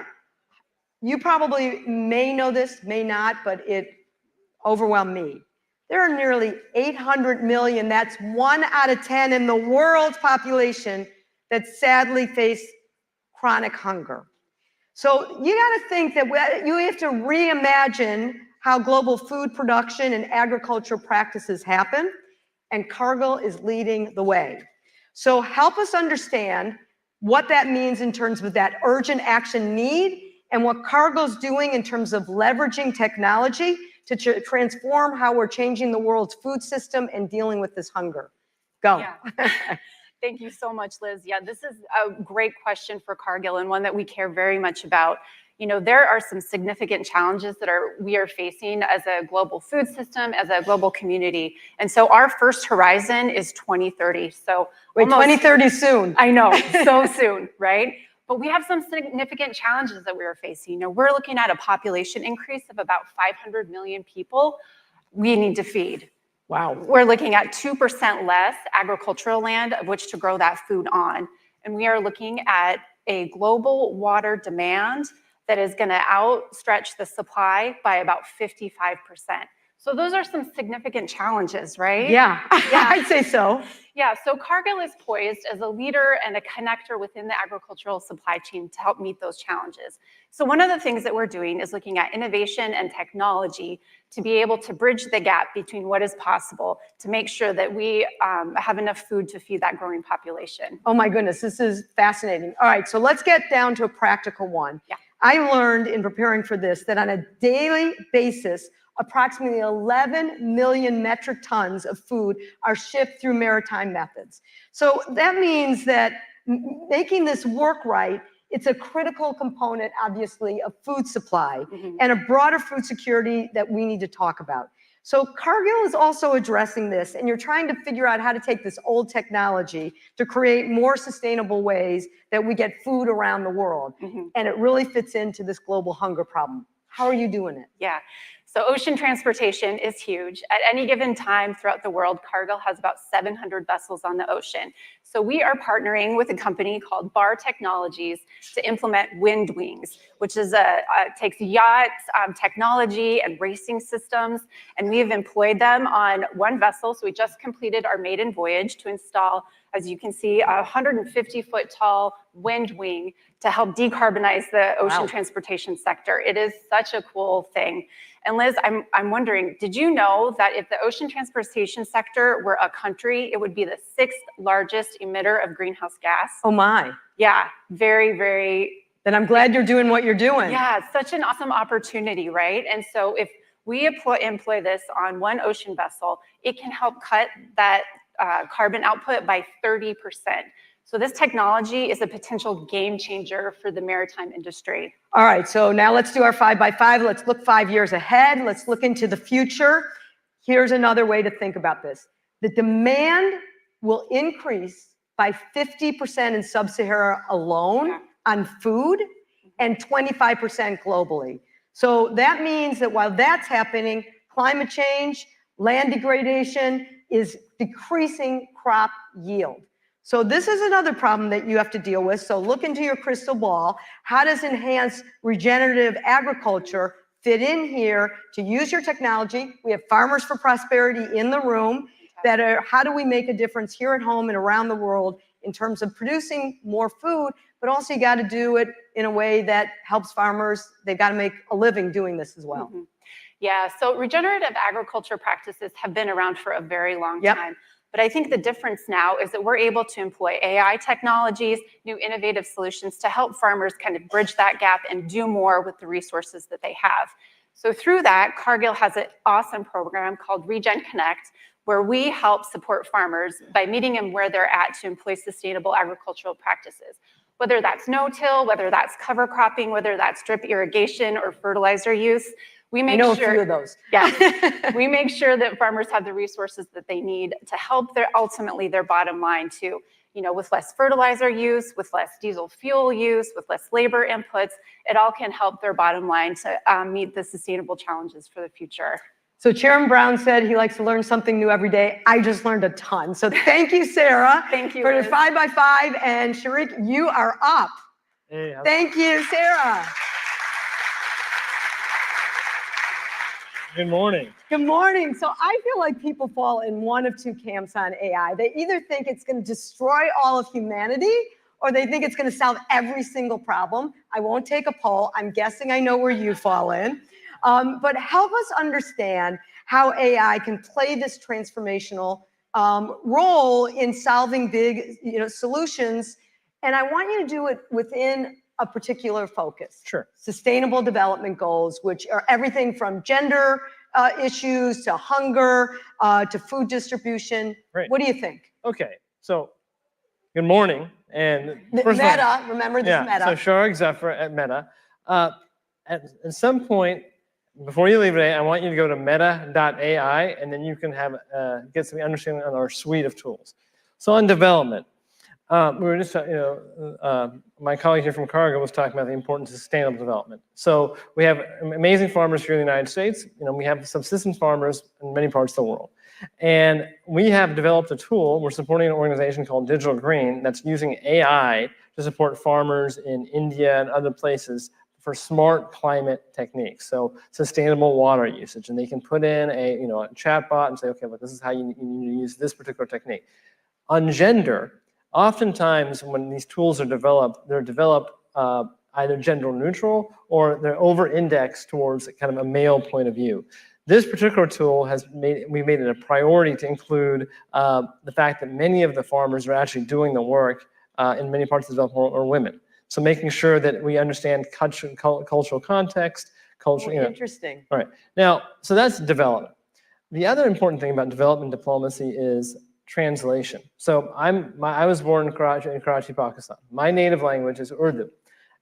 Lots of people speak it, but in the grand scheme of things, not that many. It's what's called an under-resourced language.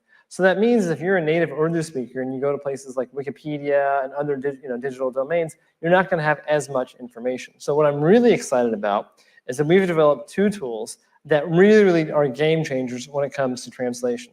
The first is called No Language Left Behind. And what we've done is we've taken about 200 languages that are often under-resourced, something like Urdu or Assamese or Zulu, and we're provided information so how people who use these languages can now access the internet. There's a model that you can actually I translate. think we have like a 20-second clip on this. Well, so the second one, which is even, in my view, even cooler, is called Seamless. And what that does is that allows real-time translation. So this is I think this is the So clip this is great for diplomats to use. I would have loved this in some of my foreign travels, but can we play this 20-second clip? So glad you are here. I am so happy to see you. Me alegra mucho que estés aquí. Me alegra mucho verte. Dépêche-toi, on doit être là-bas dans 5 minutes. Hurry up, we have to be there in 5 minutes. Now, how do you use this translation model? So what's cool, let me a couple things about this that are really cool. First of all, the translation is accurate, right? We've tested it. Second, it is seamless. What that means is it's happening in real time. So as if you and I were speaking two different languages, it would be translating before I even finish the sentence. It's amazing. The final thing is it's multimodal. Multimodal is it's a fancy word for saying that it's different. So for example, you can do text to text. It can also do audio to text, text to audio, which is incredibly. Now, I was a young diplomat several years ago, and I went to a country, Kyrgyzstan. And I had to engage governments, but sometimes you have to engage people. And I went to a very remote region where we went to a madrasa. Now, I had a control officer who didn't really speak the language. Had I had this tool, I would have been able to actually communicate with young people, with entrepreneurs. And now, look, let's think about if you're a desk officer at the State Department, and you have, let's say you have a region that's 10 different countries, 10 different languages, maybe 100 different languages. There's just no way that you'll be able to, keep track of. And we have tremendous diplomats. They have great language training. But let's say there's an op-ed that's published by the opposition party, or let's say that's comes from a minority. Now, because of these types of tools, you'll be able to understand them in real time and communicate in real time, right?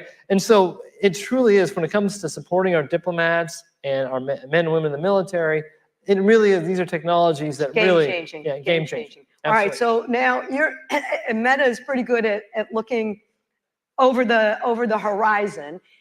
I love the fact that you have both the Meta experience, but also your State Department, your White House, your government experience.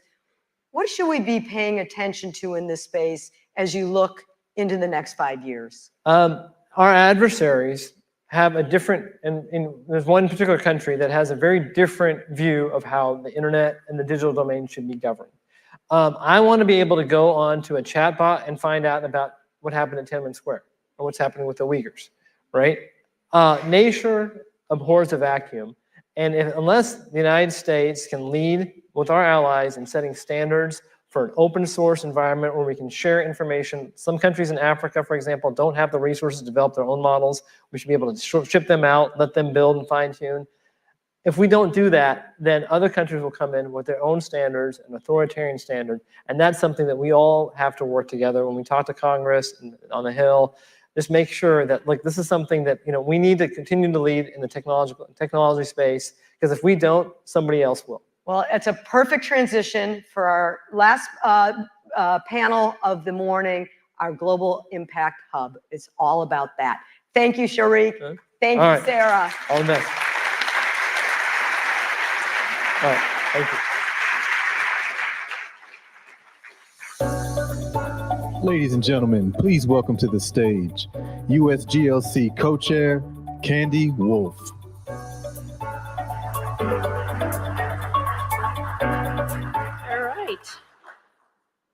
Well, what an exciting morning, and that was really cool. And I think I need to use that technology for sure. Well, thank you, Sharik and Sarah and Liz. I'm Candy Wolf with Citigroup, and I'm honored to be here today as USGLC's board co-chair. So it's my privilege to be able to kick off our next session, but more importantly, a new initiative that USGLC has undertaken, which is our Global Economic Hub. It's no secret that the global threats to the US national security are growing day to day with our adversaries and our competitors, and increasingly these threats are economic. It's why we need to not only better understand, but also better tell the story of how economic security is national security. As we begin, the USGLC is very grateful for the support of Amazon and Google, who have offered their expertise and their support to help kick off this project. So thank you to Amazon and Google. Today, our work starts by asking the right questions, and we will be leaning on all of you in the coming weeks to help unpack the answers. What are the risks to our national security when America doesn't use our full economic and diplomatic toolkit? Who will fill the void when we don't show up? How can US economic tools and America's companies strengthen US national security? Can they stop or slow threats from landing on our shore? What is the cost of America showing up, from economic agreements to forums? And what happens geopolitically if we give up our seat at the table? What is the impact on national security for America to create favorable market conditions for US goods and services? As we kick off this new initiative, we hope to help drive this critical conversation in several key ways. First, a marquee economic security report that will be coming in the months ahead with fresh research and analysis. Second is policy engagement and storytelling to strengthen support of US economic statecraft and security. And third, the power of USGLC's convening platform and all of you in Washington and around the country to connect the dots of how economic security is national security and matters to America's kitchen table issues. We believe it's time to have a much clearer understanding of the nexus between America's economic and national security. And we look forward to sharing more information with all of you about this initiative this summer. And for initial information, you can visit, I don't know if it's on the screen, usglc.org/economic hub. It's now my privilege to introduce our panel on the topic, Economic Security is National Security. My fellow panelists, Amos Hochstein. Amos is an influential voice in the administration on economic policy and serves as a senior advisor to President Biden for energy and investment. Amos is a longtime friend of USGLC with decades of experience in the State Department on Capitol Hill and in the private sector. General Doug Lute served in the US Army for decades and most recently served as US Ambassador to NATO from 2013 to 2017, and previously served on the National Security Council and at CENTCOM. Today, he is a leading member of USGLC's National Security Advisory Council. And to moderate our panel is Luke Lindbergh, President and CEO of South Dakota Trade, who previously served in the Trump administration as Chief of Staff and Chief Strategy Officer at the Export-Import Bank of the US. And you're not done with me yet. I get to join the panel as well. So thank you. If I could ask my co-panelists to join me.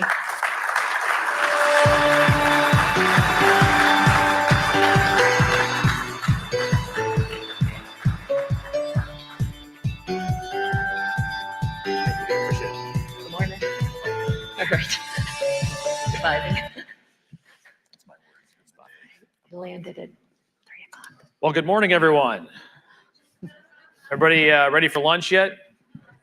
All right, we'll get there in just a second. It's my great pleasure to welcome this distinguished group of panelists here this morning for a conversation that I think is absolutely critical to American national security, and that is our economic security.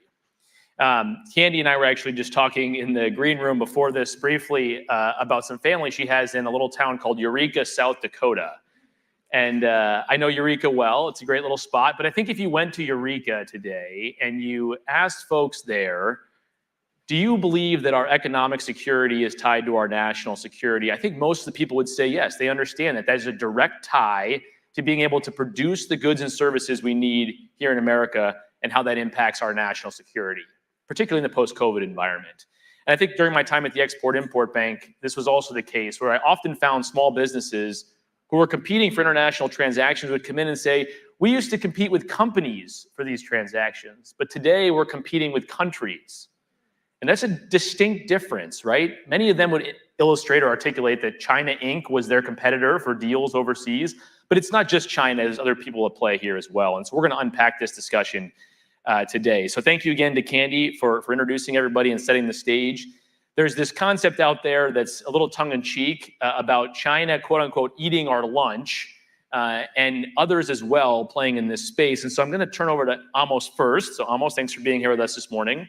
We're going to talk energy in a little bit here, but if we kind of zoom out at the beginning, Amos, if you don't mind articulating for us, talk to us about your perspective on economic security and national security and how they're becoming increasingly intertwined. And maybe if you don't mind, do you believe China's eating our lunch, or are we actually driving the discussion here and doing our fair share?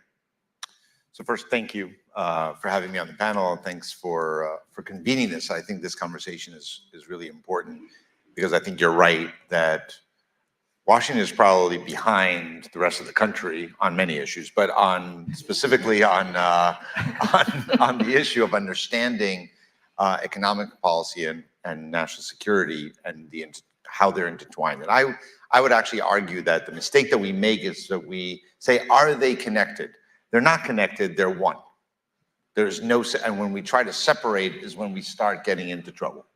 And so I think that I will answer directly the question about about lunch, but let me start with what you suggested, to zoom out a little bit. We went from the Cold War to the post-Cold War era, and we're now in a different era, which is a global competition. And the competition is happening despite the fact that the headlines are filled with a war in Gaza and a war in Ukraine. By and large, the biggest part of national security strain is happening in the economic sphere. And if you take away those headlines and you look at what's happening, we're in the middle of these broad, dramatic, global transitions where we are skipping not one, but multiple generations of technology in two large buckets. They're all encompassing. One is the broader energy, and one is the broader tech. And I'll walk through how I think they're connected. So one is we're going towards a clean energy world, whether it takes, some people will think that it's going to happen between now and 2030. Some people think it will happen in 2050. So let's get out of the climate arguments between different parties and just say, regardless of when it's going to happen, it's happening. And that is that a majority of the investment in energy around the world is in one side versus the other. And the question is, how long is this transition going to be? Is it going to be 10 years? Is it going to be 50 years? But that's where we're going. And tens of billions of dollars are being spent on it. And so we have to plug into a new system. The second is the tech side. So whether it's from telecommunications, of where we've gone from, we essentially skipped 4G largely, went from 3 to 5G. We're going to go to 6G and the abilities and what that brings us. We talked a lot about cloud in 2013, 14, 15 onwards. We now talk, I mean, you can't turn on a TV set without talking about AI. And that's connected to cloud, of course, and data centers going up all over the place. But here's where these things start blending. The origin story for renewable energy or clean energy or EVs is all in sort of very similar to the fossil fuel history. You have to mine the products somewhere around the world. You have to process them. So that's the upstream. You got to have a midstream where you process them or smelt them or whatever you want to, the different terms for different metals and minerals. And then you have to turn them into batteries and then put them into EVs, or you have to turn them into magnets for, very powerful magnets for wind energy, or into cells for solar. And some of those items are also necessary for nuclear. And some of them are necessary for semiconductors and chips. And they are required to build out the grid, regardless of what the source of the energy is. And we need to build out the grid because AI is so power hungry that it needs massive amounts of electricity. And without that, we will fall behind.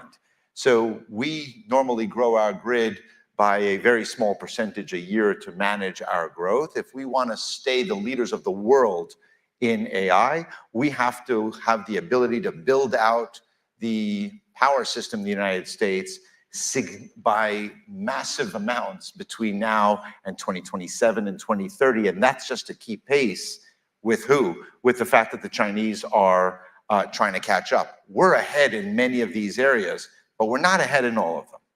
So we have to have international relationships because most of this stuff is not only found in the United States. And so we have to have a foreign policy and a national security that understands our economic policy, what our interests are, so that we can invest in other places and ensure that we have the supply chains to be able to do these two massive competitive areas of the economy that we are trying to stay ahead in or catch up in. And to do that, it's not like the old days. You can't just come to a country and say, we're America, you should sell it to us. Because our money is our government money is slow and relatively small, while you said in your presentation at the beginning, other countries are not coming with their corporations, they're coming with their central banks, their sovereign wealth funds, who can write a check right away. So how do you compete with that? And if I go to my right and I say, why don't you finance some of these projects? Now we talk about local currency risk and we talk about reputational risk and all these things, and say, almost if you have a 25% return, we will make the financing work. The Chinese don't ask that question. They don't ask what your values are. They just write the check and say, what percentage of the product are you going to send to China and make sure it's not available to the United States? So that's what we need to be very honest about. It's not a level playing field. It is not even. So what we have to do is to come up with a different mindset, number one, which I think we have, and then change how we do investments around the world so that we can represent a diversified global economy that secures America's interests, but also secures the rest of the world's interests, so we don't have in the future the OPEC of technology, the OPEC of energy. Why? Because in the 1970s, we had a number of countries in OPEC that controlled our oil system and put us in economic disadvantage because they could put an embargo. We can find ourselves in the same situation. So our national security has to catch up to our economic structures that we, the US government, can use our tools to finance this kind of investment strategy. So we use relatively small dollars, but in a very effective way that leverages up the private sector money. So we solve the problems of Citibank, of whoever the fund is, and say, we will de-risk the investments. But this has to happen not at just economic agencies of the US government. It has to happen at the National Security Council, at the State Department, at the Defense Department. We have to use all the tools that we have. And no, I don't think China's eating our lunch. I think they have a 20-year head start on some of these. Some of these products, they have 80%. I'll give you one example and I'll close. 97% of graphite is processed in China. So regardless of where you mine it, even if you mine it in the United States, it has to go to China for processing. 97%. Now go down copper, lithium, and so on. They are all in high percentages, 50%, 60%, 70%, either the mining or the processing controlled by China. We will not win if that is true. So we have to change our mindset and make those investments as the United States in order to be able to compete. Thank you for that. I wouldn't be a good South Dakotan if I didn't also mention, as part of that all of the above energy policy, we certainly hope biofuels are part of that, and I'm sure some of the Farmers for Prosperity here today would agree with me on that front. So General Lute, moving over to you next, if you don't mind. We have a $7 trillion commercial relationship with our friends in Europe. And you were former ambassador to NATO. By the way, thank you for your service for our country. NATO and the Marshall Plan were born sort of together, and there was a sort of economic and national security concepts that have always been interlinked in this space. Can you talk about how you see these two pillars moving together and playing out from your vantage point and your experience to date? Well, first of all, it is good to be back with USGLC, and this is a great venue and a great initiative to bring this group together. You know, there's no better example of the intertwining of national security and economic security than Europe, than our relationship with Europe. I mean, you mentioned the data here, $7 trillion. A $7 trillion economic relationship is secured by NATO, arguably the most durable, strongest, most important security arrangement that we have. So, I mean, Europe exemplifies this intertwining of economics and national security. And, you know, this shouldn't come as a big surprise to us. I mean, after World War I and World War II, right, we said, essentially, in 45, we're not doing that again, right? And we took on a different approach. And the approach actually started not with a security arrangement, but with economic integration. I mean, a key attribute of the Marshall Plan was that the allies who signed up to receive Marshall Plan assistance had to integrate their economies. And the deal here was that initial economic integration, breaking down trade barriers, sharing markets, and so forth, right, would lead to political integration. And then 2 years after the Marshall Plan, in 49, NATO was founded in order to secure that deal. So this goes all the way back into the years immediately following World War II. I don't think there's any better example today of the connection between economics and security than what we've seen our NATO allies do, our European allies do, in the last 2 years, since February 22 and Putin's aggression, invasion of Ukraine. In 2 years' time, Europe has re-engineered its primary energy sources away from the unreliable supplies of Russia to other sources. I mean, that's amazing. If I had Amos here 2 years ago and said, look, what are the bet? What's the bet that Europe's going to be able to do this in a meaningful time frame, 2 years? I don't know what he would say, but I would have said, no way, right? No way. And yet they've done that. So there's a very current case study here of this connection between secure energy and national security. And then I want to play off of one other thing Amos said. You know, he said our competition with China is not a level playing field. I agree with that if we take on a one-on-one perspective, the United States versus China. The thing that levels the playing field in our favor, in fact, I would argue tips it in our favor, is our alliance structures, right?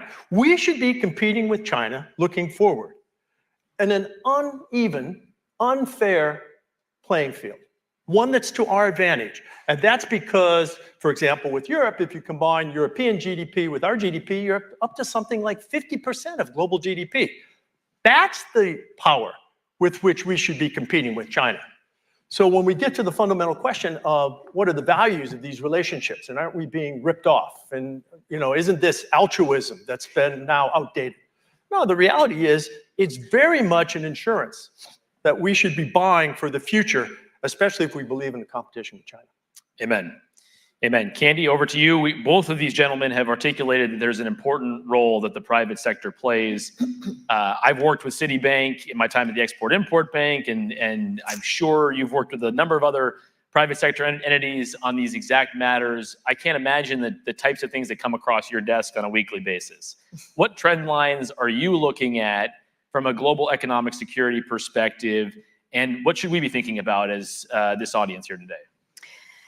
Yeah, well, as I think both Doug and Amos noted, you know, you need the private sector engagement, and certainly as the most global bank, we try to engage, but we need the support, and having government action to help direct and determine and then help facilitate, whether it's through XM, it's through DFC, it's through other support from both the US and frankly international governments for IDBs and just sort of organizations that can help to leverage the private sector dollars. But I think maybe just stepping back for a minute, you know, as Amos noted, right, diversification is happening. We're using the term diversification. Some people say de-risk, some people say decouple. I would say diversify because the supply chains are changing. But it's going to take a while for the supply chains to change. And government action is facilitating the speed by which it's happening, but there still has to be places to land and where investment can flow. And that's where it's really important for this effort and also private sector engagement to help countries determine how to improve their rule of law, to deal with corruption, to make the new locations viable options for further changes in supply chains, because only then will you get to the point where you have comfort that as economic security and national security are intertwined, that you get the national security benefits by knowing that the supply chains are diversifying and the changes are occurring because you can, determine where they're going to go. And moving out of China or moving into Mexico or moving into Vietnam or figuring out where those changes are going to occur is something that I think both help from government, but support of the private sector will help to move that diversification. I think there was a question around risks.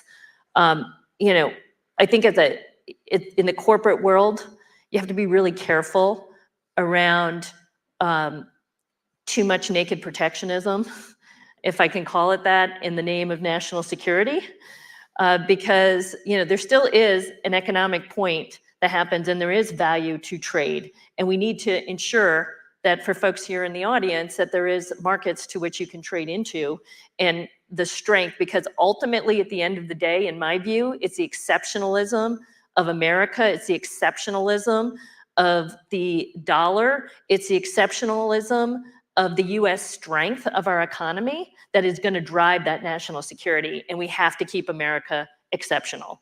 And that means we have to ensure that we're strong at home economically, that we built it up, and we make sure that for every business and for opportunities that there is some trade and an ability to sell into a market. And so you've got to find the balance between the importance of national security, the importance of diversification, and I think the effort for this group and this effort for this global hub will be able to help find that appropriate balance and be able to drive American exceptionalism so we can be exceptional at home and exceptional abroad. Thank you very much. Amen to that. You're speaking my language. I love it. So I'm going to move back to you, Amos, on some more competition questions here. So China has increased their global development investments by over 525% in roughly the last number of years here. I remember when I was at the Export-Import Bank, we often talked about how they did more export credit financing than the G7 countries combined. So they're heavily invested in this space. We see it all over Africa. I was with Liz Schreier in Kenya a year ago, and we saw, even the toll booths there look like Chinese pagodas. And I remember just thinking how shocking that was. So as we think about those kinds of investments that they're making, are we investing in the right sorts of activities as well? And we probably won't ever match them dollar for dollar or yuan for yuan, but are we making the right investment strategically right now from your perspective? So I think it's the right question. I think we are, and I think I'd like to address two things that were raised here in wrapping this answer. One, when I talk about the level playing field, I don't talk about, I agree with you. The level playing field is tilting in our direction because of not just Europe, but I look at the G7 plus, put Australia and South Korea and Japan and several other countries, and I think folks in some of our allies in the Gulf are investing with us. That gives us a massive advantage. I meant that on the financial side, people talk about, you're America, you're a free market. I said, great, free market, I'll win. But if somebody comes in and says, I'll finance the project at zero interest and there's no risk assessment and I can do it in 10 days, that's not a level playing field and doesn't have to be commercial. There's no requirement for it to be commercial, then that doesn't work. That's why we launched at the G7 just in the last 18 months, and CEO of Citibank, Jane Fraser, we asked her to come together with an American CEO of the largest infrastructure fund, GIP, Bioengineering.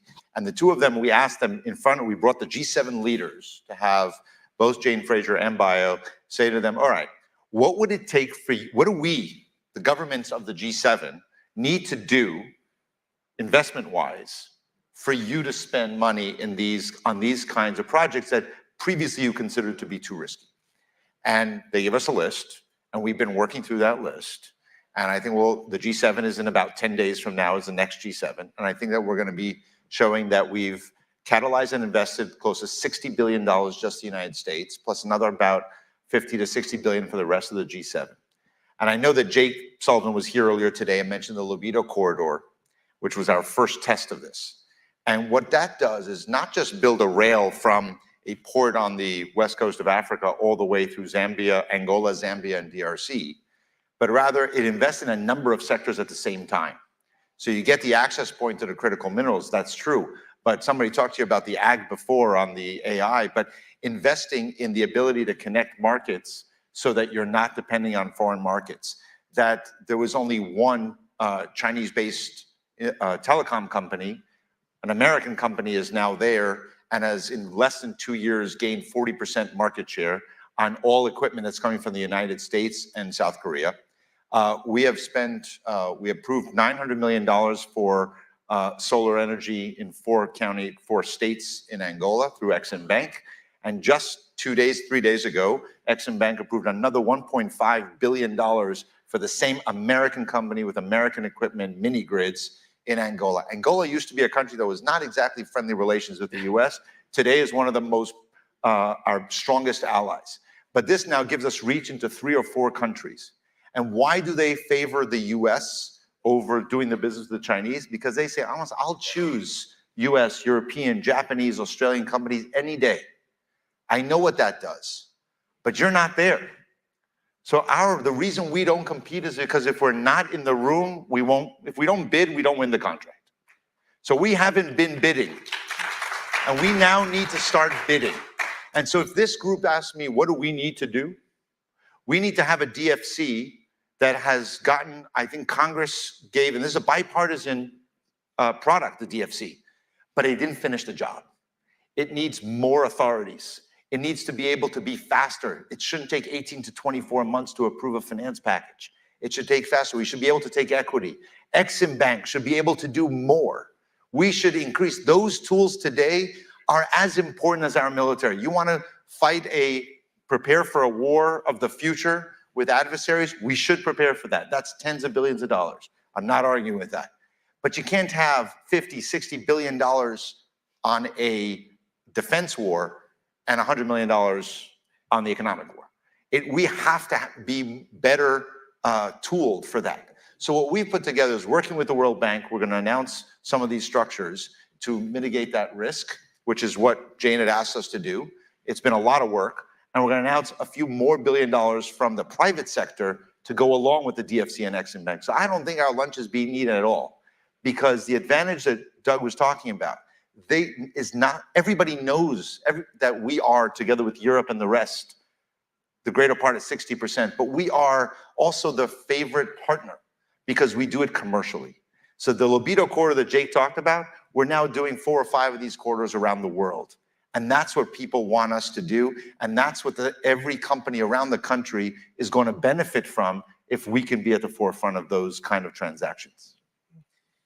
I'm sure you've heard this because I've heard it myself, which is when we go to China, we get a bridge, we go to the US, we get a lecture.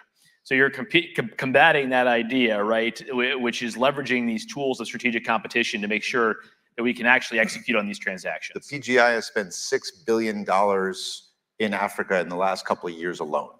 That is more than we have done collectively, cumulatively, for several years. And I use that line myself about us. Yeah. And I said, we're not here to give a lecture. I'm here to see what does it take for an American company to get this business, or a G7 country. I advocate sometimes for Australian companies or German companies or Japanese. But we now have the UAE and Saudi Arabia and Japan saying, how do we invest alongside you because we see what you're doing? The data center in Kenya that was announced last week is a UAE Microsoft data center. The DFC financed a data center in Ghana, and we're going to do one in Zambia. We're doing the Luzon corridor in the Philippines. These are the kind, and that will, if we can do the Luzon corridor, that will be $1 billion from an American company I won't name, from the US, that says they'll spend money there that will enable them to invest triple that in the United States. Love it. Thank you, sir. General, over to you again. So what we're talking about, some technology needs and things. I think there's an understanding that folks are a little wary about Chinese technology or technology made in other particular, bad actors around the world versus American technology. But yet sometimes we aren't leading in some of these areas where we're setting the standards, we're engaged. were the ones out in front. I worked in the Clean Network Initiative, for example, and those kinds of projects I think are important to help set American standards and make sure that we are in that lead capacity. Talk about it from your perspective. How are we doing on that effort and part of the U.S. being the standard setter, the U.S. being the one out in front on the leading edge technology, and making sure our diplomats and our military have access to those cutting edge opportunities? Well, a couple of quick points. I think, first of all, we need to appreciate that many of the emerging technologies, like the ones that were mentioned just in Liz's short presentation just preceding us, are dual purpose technologies, right? And today, the commercial sector, the private sector, is leading in the development of those technologies. But in every case, AI, quantum computing, bioengineering, robotics, in every case, there's a significant national security defense application, right? It used to be that the NASAs of the world, the US government investment in advanced technology would lead the private sector. That's now inverted, right? It's the private sector that's leading government investment. So the first thing we need to understand is that these are two-edged swords, right? They are dual purpose technologies. And I think one of the interesting plays here recently has been an increased awareness in Europe among our European allies in the mass communications sector, right? And this is the move away from Huawei and a Chinese opportunity because they appreciated that investing in Huawei or further investing in Huawei, which is really the case in Europe, right, really carries with it national security risks. So I think that's the first thing. We have to appreciate that these are dual purpose. The other thing, though, I want to play off of something I almost said. Look, we've got the investment scheme here at the national budget level. It's too heavily skewed towards the $50 billion defense budget. And I'm a military guy, right? But you can't compete reasonably with an $850 billion defense budget and a State Department budget, something like 1/16 or 1/17 that size. And most telling thing here, on a number of boards and so forth that take me overseas and put me in contact today in my semi-retired life with US embassies, right? And you go to a US embassy, the defense attache's office in the embassy, so DOD's presence in the embassy, outnumbers the econ section, outnumbers probably one person from commerce, maybe if it's a large embassy, another person from treasury, right? And then we wonder why our relationships, our bilateral relationships, are skewed towards military solutions. You go into the back office of an embassy and you have, Wang computers, okay? Sorry, I know I'm dating myself here, right? But you have systems, they're not enabled with the technology, much less the artificial intelligence tools that are emerging, right? They don't have the last generation of meaningful technology. So if we want to get serious about this connection between economic security and national security, we're going to have to spend like it. And that, I think, means a reform, in effect, of the president's budget and of the congressional appropriations process that doesn't bring these one-on-one. It doesn't have to be equal, but it's got to be less of a gap in favor of an increase towards economic security. You're not a fan of the congressional appropriations process? Well, to the extent it plays out at all, but as CQ Brown said, basically they just continue to punt. Yeah. Candy, I'm going to come back over to you. We have just a minute here left. Yeah, Yes, I just wanted to make a couple, Please. I think maybe summary points. Look, I think what's really important is 10 years ago, we weren't even really having a conversation that economic security and national security were intertwined. And in the last 10 years, we've been having that conversation. The fact that we're here today talking about these issues, as Amos has said, there's efforts at the G7, there's global efforts, there's a move to try to better catalyze government dollars and private sector dollars. And is it perfect? No, not yet, because we're all figuring it out. But there's a lot of change and a lot of effort going on. And I think, USGLC will be a pivotal part to helping to promote those efforts.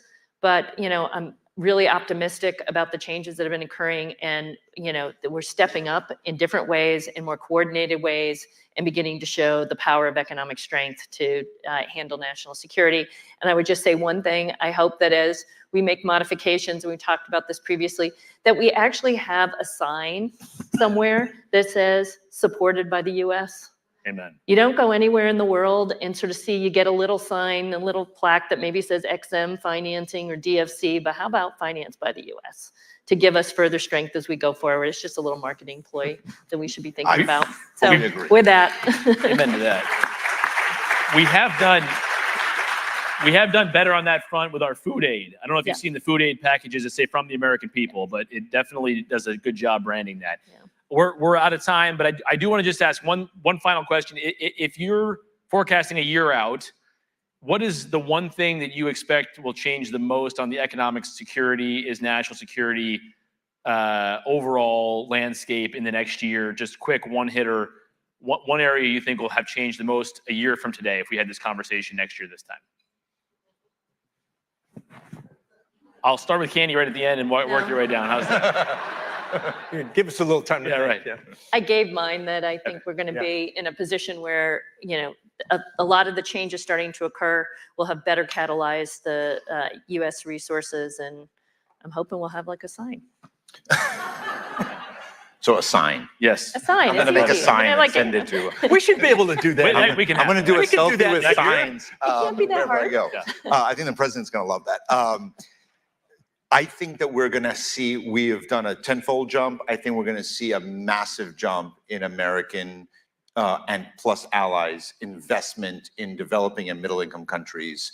And I think we'll see Congress a year from now coming along and increasing the appropriations for not just Commerce Treasury, but for MCC, DFC, Exim Bank. Great. Yeah, and I just echo that. Look, this really has to do with the budget. We have to not just talk a good game, we have to be willing to invest where it counts. And so rebalancing this imbalance between defense and the economic tools of the US government are really important. It comes down to people and technology. And we have these, they're available, but we have to put them to work. Great. Thank you all. Please join me in thanking our guests today.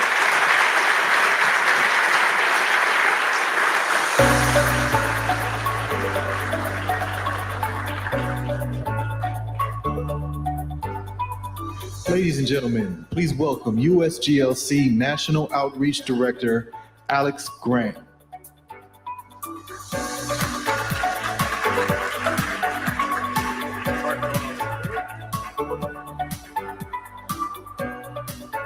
All right, hey, you don't have to walk out just because I'm up here.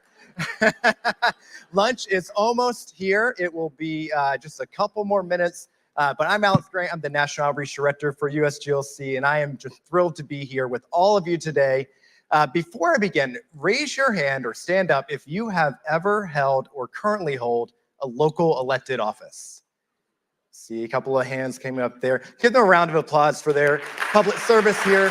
Thank you all so much, because really, in today's world, local elected leaders are a critical part of American global engagement.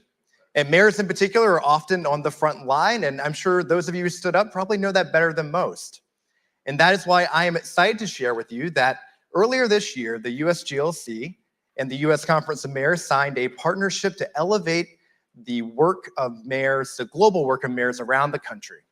At the signing, Tom Cochran, the CEO of the US Conference of Mayors, said, increasingly, mayors are establishing international partnerships, working to boost trade relationships with countries and cities abroad, and that this new partnership with USGLC will help prevent isolationism, keep our US economy strong, and help promote local job growth.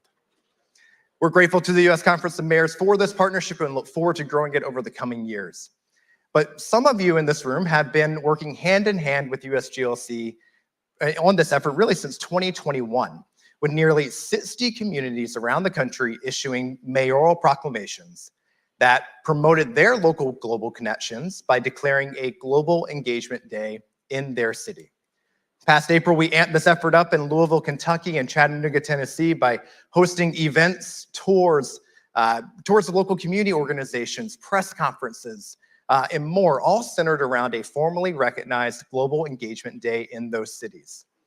And since our partnership began, we've spoken to members of the U.S. Conference of Mayors annual meeting. We've elevated the work of mayors and local media and began a series of conference calls. Our first one was hosted with Ukrainian Ambassador Makarova. Now, one of the mayors that has been working closely with USGLC on this effort is Mayor Steve Patterson from Athens, Ohio. Mayor Patterson has been a member of the Ohio State Advisory Committee since 2022 and recently traveled to Ukraine on the 2-year anniversary of Russia's invasion of their country. Met with leaders while he was there, their sister city in Ukraine, the city of Ostra. So to tell us more about his work, please welcome to the stage, Mayor of Athens, Ohio, Steve Patterson.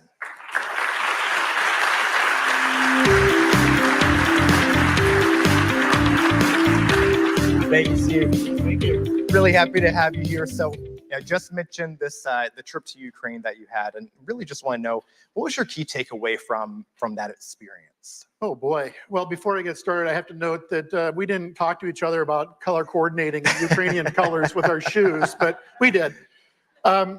It was probably one of the most impactful things that I've done in my life. I'm 64 years old. I've been mayor since 2016, full-time mayor. So it's strong mayor. This is my gig. This is what I do. I run the city of Athens. And when I learned about this program, which was through USAID and Havela over in Ukraine, I was intrigued and learned more about it. And as I got engaged, we went through basically a 6-month process of having a MOU signed between Mayor Yuria Hudka of Ostro and myself, along with their city council. And wrap your head around this. Their city council, my city council is 7 members. Their city council is 36. And I'm sitting there going, whoa, and you guys are able to get things done. Decorum and the way they run things was amazing to observe. You think you back there? yeah, brought that home. Let's not be 36, but let's just work well together. And we do as a municipality. And so I spent 2 days in Lviv, spent an afternoon or a morning rather in Rivne, which is the oblast capital basically, and engaged with the governor's cabinet, and then spent 6 amazing days in Ostro. A lot of that mission was to establish economic relations and ties between the city of Athens and Ostro. And as you can imagine, I brought a lot of stuff with me. I came back having busted my 50 pounds per bag clearly on my return trip. But I was able to establish a relationship with a wood manufacturing company that was state-of-the-art in Ostro, brilliant company that does a lot of laminate woodwork called the Escada M, and have started working on connections there. We're a hardwood area of the state of Ohio. We have a lot of that industry in the state of Ohio, so it was a perfect match there. And we're also, there's a lot of environmentally friendly and naturally grown crops in Southeast Ohio as well. So I was able to, or those who could use, grains that are naturally cultivated and whatnot. And so there was a company also in Ostro called Utagro that does a lot of feed grains. And so I've started making that connection too. I want to share with all of you one thing really interesting and fascinating during my entire trip, whether in Lviv or in Rivne, and certainly when I was in Ostro. Everybody that I engaged with, whether it was state or the oblast government, it was the city of Ostro government, even touring around through Lviv. Everybody I engaged with, was whether it was the university, which is the Ostro Academy in Ostro, or it was the government, like I said, Unbroken Hospital in Lviv, which was just an amazing place, which has kind of come ground zero for emergency amputations and prosthetic devices. Everybody there said, Mayor, please share the message that we are so grateful for the money that we have received from your government. And please, now granted, this was February 16th through the 24th. Please encourage the federal government to continue to send that funding because we desperately need it. I was able to see what they were doing with that funding, at least within the environment I engaged. And it was heartening to see that that money was effectively being used in their defense and also keeping their economy stimulated and functional. Because as you've heard today from several people, is that one of the best things that we can be doing is to encourage and stimulate economic growth in Ukraine. And because at the end of the day, I truly believe, as the mayor of a small city in Southeast Ohio, it also makes our economy stronger and growing to sit there and have these levels of partnership. And Mayor Patterson, you were one of the 60 plus mayors that we have had issue a Global Engagement Day proclamation in Athens, Ohio. How is that really working in your hometown in terms of like, how's it playing out? What is that intersection between national security and local politics and all the different intersections that you spoke about in that proclamation? How did it work for you? Well, I personally think it's working well. It's showing that we're putting forward in good faith our level of engagement as a city that is 30,000. So we're not a large city. We're home to Ohio University, first institution of higher ed in the Northwest Territory. So I've got great partners that I can bring along with me when it comes to engagement. And so, you know, from a national security standpoint, we're home to Ohio University. Like I said, when I was at the Austro Academy, so much of what they were interested in was having this exchange between the two. One of the areas that Ukraine and Austria is really struggling with is mental health services. So I'm a former psychology professor, taught in the psych department for 18 years, and I was able to make a connection between Austro Academy's psychology department that wanted to stand up a clinic to provide mental health. Because at the end of the day, mental health is vitally important for anybody in any nation to sit there and continue to function properly from a national security standpoint. So I was able to make that tie between the two. But again, like I said, a lot of the commerce that I was working on. Yeah. Well, you know, I invite everyone to come meet Mayor Patterson throughout our lunches and everything. Thank you so much for joining us today. Thank you for all your work. Round of applause, Mayor Patterson. Welcome to the stage, Liz Strayer.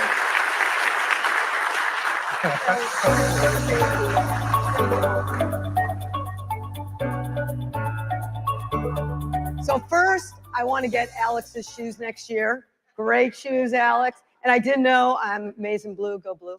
All right, the last 5x5, and you are going to love this, and then we're going to go have lunch. Meet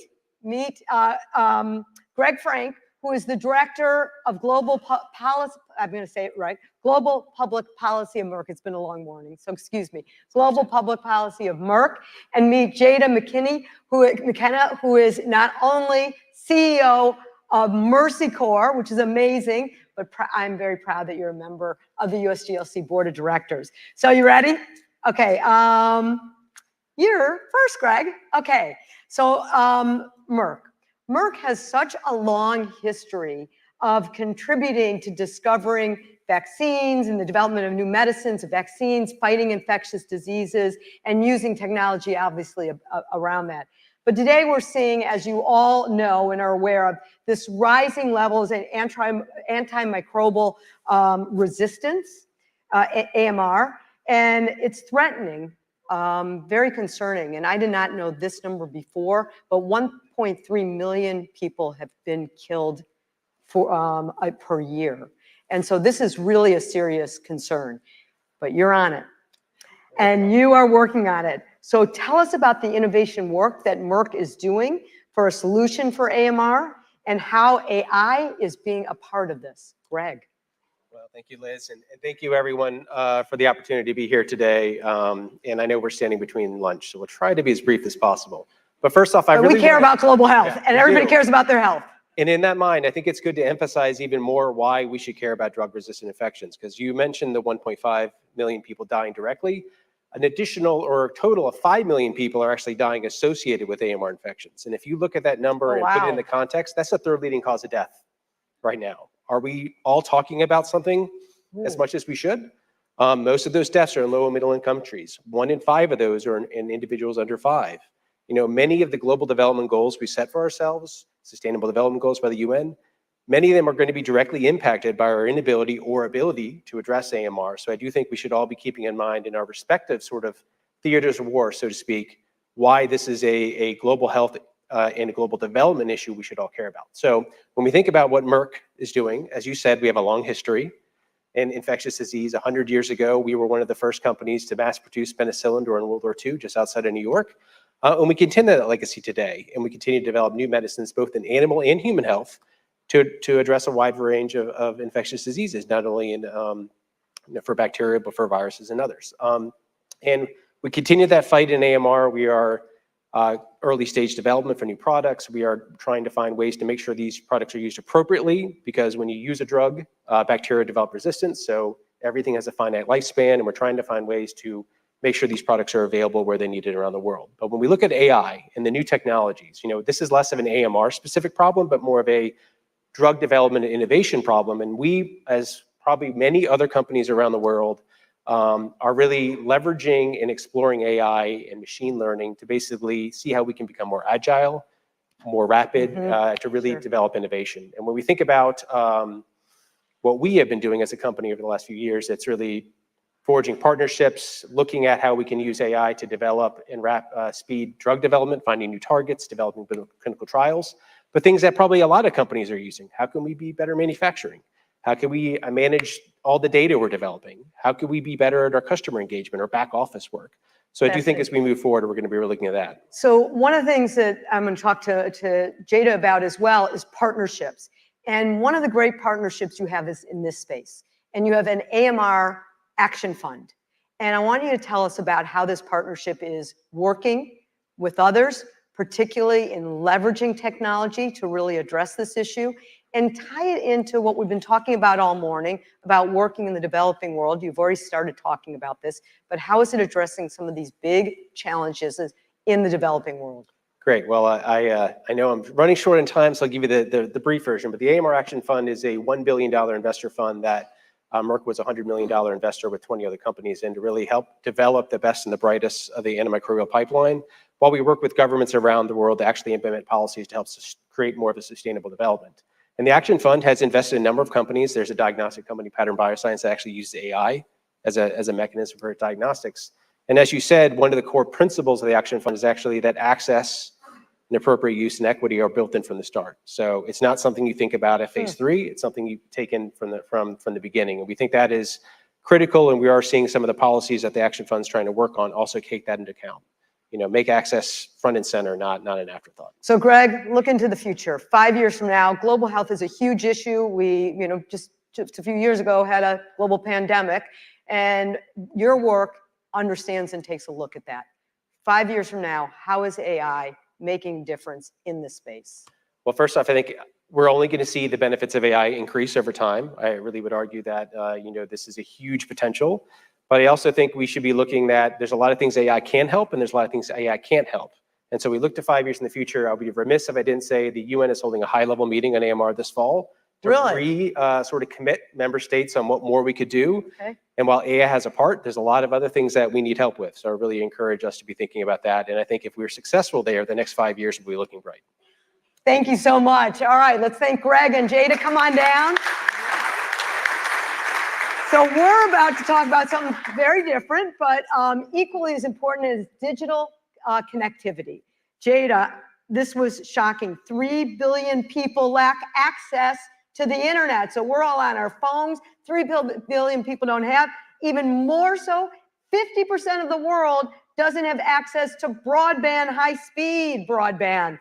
So that means the benefits that we all have and everything we've been talking about on the stage, they don't, particularly in the developing world. But enter Mercy Corps, yay. You are at the forefront of trying to solve this problem. Tell us about the transformational work that you're doing in taking the developing countries, emerging economies, and how you are helping bring AI to this problem. Yeah, the gap is real, but it is so important that we address it because the technology, AI, has so many possibilities in terms of educating, advocating, helping communities access to markets, helping communities to develop resilience and to cope with things better. It also has the ability to help with cohesion. On the other side, we know it also has the ability to do the opposite and to be a force for evil and to really tear communities apart. So it's more important than ever that we make sure that people have access and that we engage communities. And then for us as aid and development actors, it's critically important for us to be leveraging this technology to do our work better, to be more efficient, to be faster, to be more effective. And we've already seen like some great applications. So you're seeing the use of virtual reality to provide psychosocial support to populations in the midst of all these crises. We're seeing things like 3D printing in war environments to help build prosthetics. Lots of information and analysis in terms of anticipatory actions with weather and other patterns. So it's really important that we really break this down and give people access information and the tools to know how to use it ethically. Well, you have one of the most interesting partnerships that I was very, very impressed with. It's a partnership with Cisco. Technology for Impact is what I understand it's being called, and it's delivering aid and development assistance people faster and more effectively. And this stunned me. It is already providing 13 million people in 45 countries digital solutions. That is what I would call a successful partnership already already started. Yes, that is worth an applause. Tell us about it. How is it working? What is it doing? Yeah, I think for our tech partners in the room, the most important thing to note about the Cisco partnership is it's one we developed in 2017 with a 5-year commitment. And that long-term commitment and partnership really allowed us to iterate, to test, to fail, to make things better, which is so important in terms of innovation and uses in technology. The goal of that is to help us do things faster and better. So a couple things, and remember this started in 2017. You were really ahead of the game. So prior to the Cisco partnership, all of our data collection that we were doing in programs in countries where we work was mostly manual. The Cisco partnership allowed us to digitize all that. So especially for like monitoring and evaluation for learning, the digitization in low connectivity environments, so that's also where it helped, has enabled us to then also bring tools like data analytics and advanced analysis to that work that's allowing us to adapt programs real time, seeing like what's working and what's not working, and allowing us to use all those analytical tools real time instead of having reams of paper that we're then kind of putting in and out of things. Another work that we're doing with Cisco right now is in northern Kenya with some local governments in northern Kenya to help them reach pastoralist populations, which are historically underserved. So we've been working with Cisco to train those governments on how to look at geospatial analysis and weather data to help pastoralists understand kind of the shocks that are ahead of them. So it's been transformational. Amazing. All right, the last futuristic question, which is, last year was halfway to the 2030 SDG goals. We are totally off track. At best, 12%, maybe 15% on the different markers. Is there any hope, I asked this to one of the other guests, but is there any hope that technology, AI, Jada, for those who don't know, is one of the premier development experts in the world. Is there any hope that technology and AI can supercharge this so we might be able to get there by 2030, or at least get better than we are? It's going to take a lot of us to get there by 2030. But for us, we see the biggest step change and the biggest potential in the idea of anticipatory action, particularly with climate shocks and climate change. So being able to leverage technology, especially data science and that fusion of big data, to really do things in advance to help populations be more resilient. So 2 examples I'd like to share. One, we have thresholds for hurricane analysis and other things, and we were able to work with one of our partners, Remitly, which helps with remittances. And when we saw hurricanes coming in Guatemala in 2022, we were able to waive fees and use the Remitly base to reach out to people that were sending remittances to Guatemala to say, hey, you might want to send funds now, and here's some waived fees if you want to send more to help your families and your loved ones cope with this pending hurricane. So there are all kinds of examples like that where you're kind of able to see something ahead and help people ahead of time before they're in the worst of situations. Well, as Chairman Brown gave us a challenge, learn something better each day, I think we've learned 5 things better each day. And thank you, Jada. Thank you, Greg, for helping us learn about this. Thank you. Thank you both. And now it is the Learn and Lunch. This is a chance for you to get to really be in conversation with experts on a whole range of things.